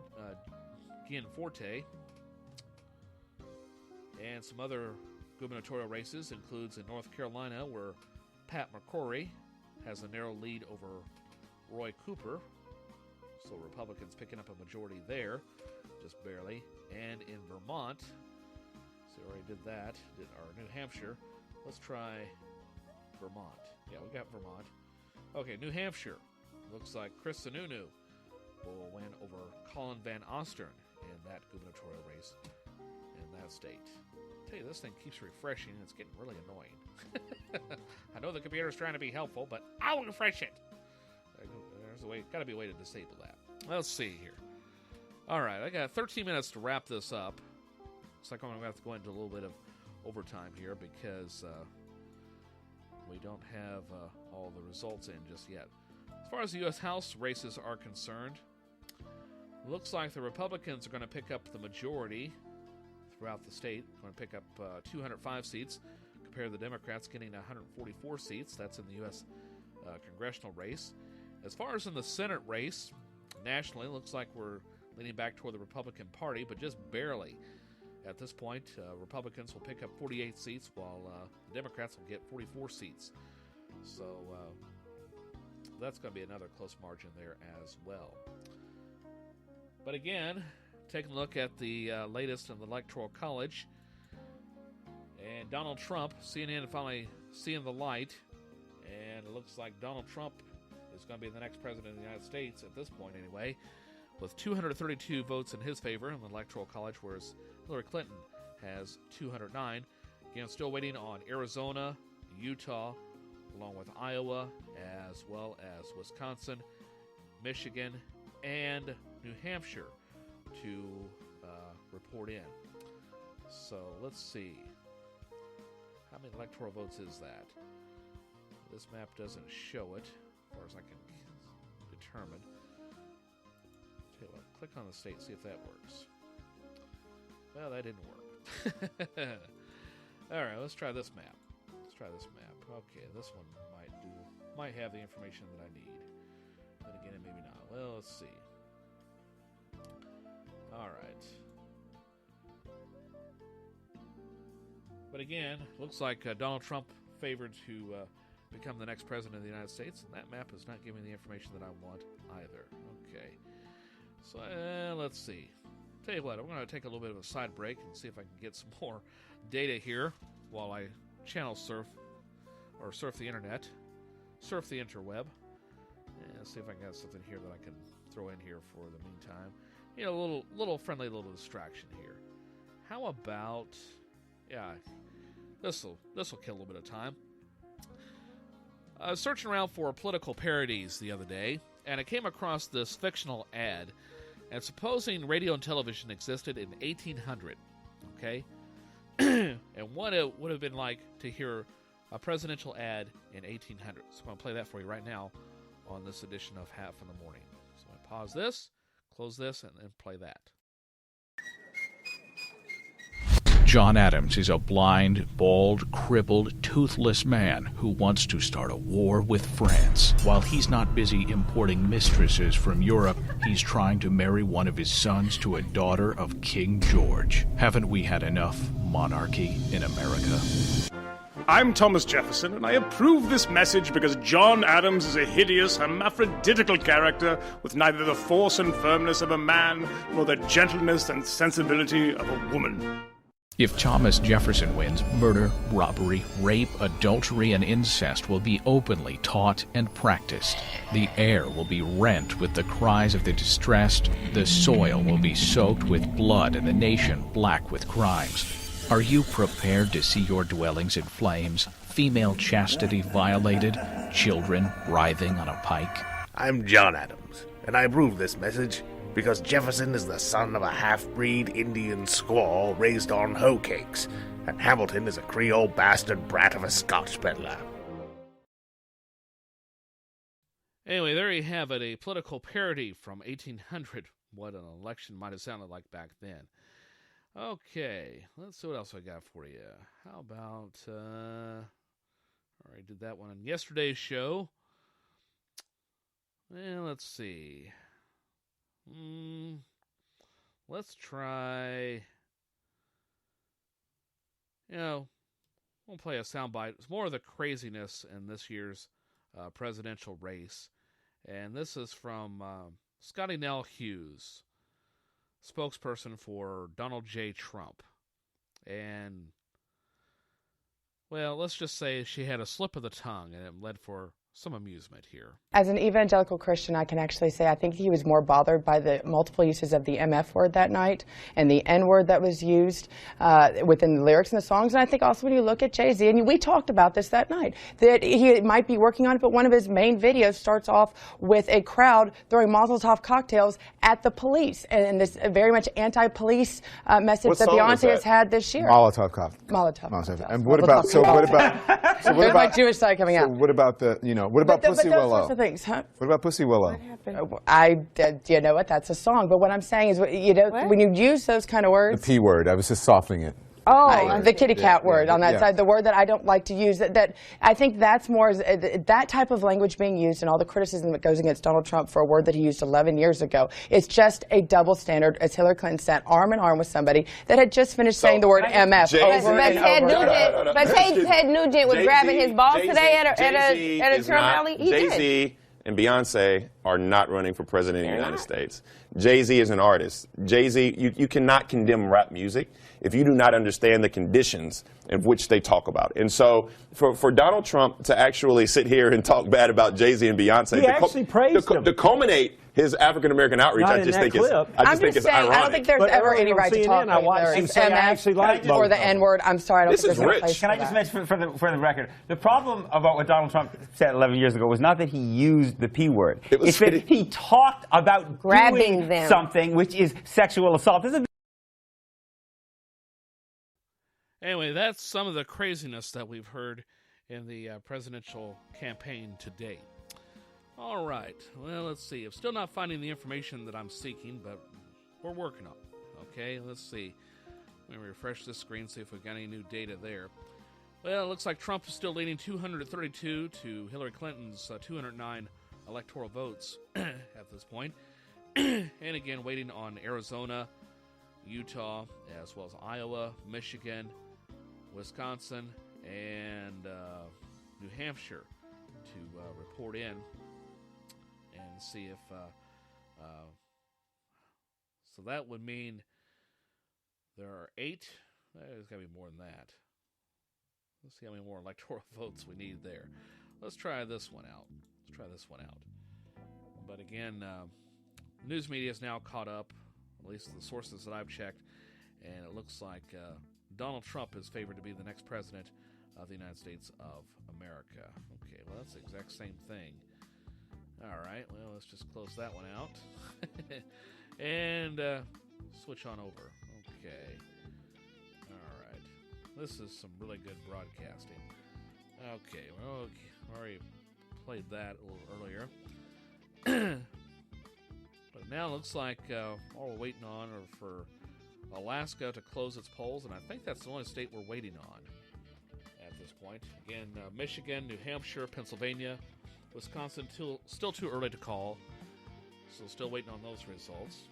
And in Nevada, looks like Clinton is leading by nearly 5% of the vote, a little over 5%. In Utah, Trump has a clear lead there with 163,000 plus votes compared to Clinton's 66,000 votes. And interestingly enough, independent McMullen also around that same amount. In Iowa, Trump clearly leading by a nearly 10% margin, 602,000 plus votes for Trump, Clinton at slightly over 495,000. In New Hampshire, Trump leading at 264,000 plus votes compared to Clinton's 257,867 votes at this point, so about a 2% margin, or check that, a 1.1% margin. In Maine, going towards Clinton at 235,928 votes compared to Trump at 216,532 votes, so about a 4% margin there. And in the U.S. vote overall, in Trump's favor by 1.5%, just about 1,400,000 plus votes. 1,300,000 votes, I should say. 1,300,000 plus votes in favor of Donald Trump. So it is an extremely close race here on this Tuesday night. Okay, we're a couple of minutes shy of 11 o'clock here in the Central Daylight Time Zone, the only time zone that matters to you and me. And now, according to Politico.com, Donald Trump has 244 electoral votes compared to Hillary Clinton's 209 votes in the Electoral College at this point. And we're still only have partial results in Maine and New Hampshire, as well as Pennsylvania, Arizona, Nevada, and as well as Minnesota, Michigan, and Wisconsin. So it's going to be a very tight race, a lot tighter than I was expecting. And I think a part of that has to do with the kerfuffle from Comey and the FBI over the email scandal from a couple of weeks ago. Now, I'm not saying there was anything nefarious in that announcement, as I said on my show earlier today, compared to what I said yesterday. I mean, the man is just doing his job. But I think that may have had more of an influence, more of an impact than I thought. Maybe I was wrong about Trump supporters and Trump voters, and plus people not getting out and maybe the more Americans are tired of Obama than I thought, because I thought things were going pretty good overall. I mean, yeah, the economy still sucks, but it's far better now than it was 8 years ago when George W. Bush was in office. At least I like to think it was. But that's where we stand at this particular point. But again, breaking news. Let's see, what do we have here? Still too early to call for Michigan, New Hampshire, Pennsylvania, Wisconsin. Okay, well, we already knew that. Thank you, CNN. Thank you for telling me what I already know. I'll tell you what, I'm going to play a couple of ads, a couple of PSAs to kill some time, and then we're going to have an extended edition of this broadcast, because we're not done yet. You know, I'm not going to finish broadcasting until at least I get closer to knowing who the winner is in this presidential race, all right? So just bear with me for a moment, my friends, on the special evening edition of Haff in the Morning. And I'll have part 2 of tonight's broadcast podcast come up right after this. Today, my new dad and I shot off a rocket in the park. Today, my new son and I failed to shoot off a rocket. He knew exactly what to do. I had no clue what I was doing. We set up the rocket. Hit ignition. And then... And then nothing. Ha ha ha ha. Sometimes I laugh when I'm frustrated. Then out of nowhere, the rocket launched into the air. The rocket did get into the air. I've never seen anything fly so high. And then crashed into a kite. Look out! Look out! And then the pond. I'll never forget that day. I'll never forget that day, even if I tried. You don't have to be perfect to be a perfect parent. Thousands of kids in foster care will take you just as you are. For more information on how you can adopt, visit adoptuskids.org. A public service announcement from the U.S. Department of Health and Human Services, Adopt U.S. Kids, and the Ad Council.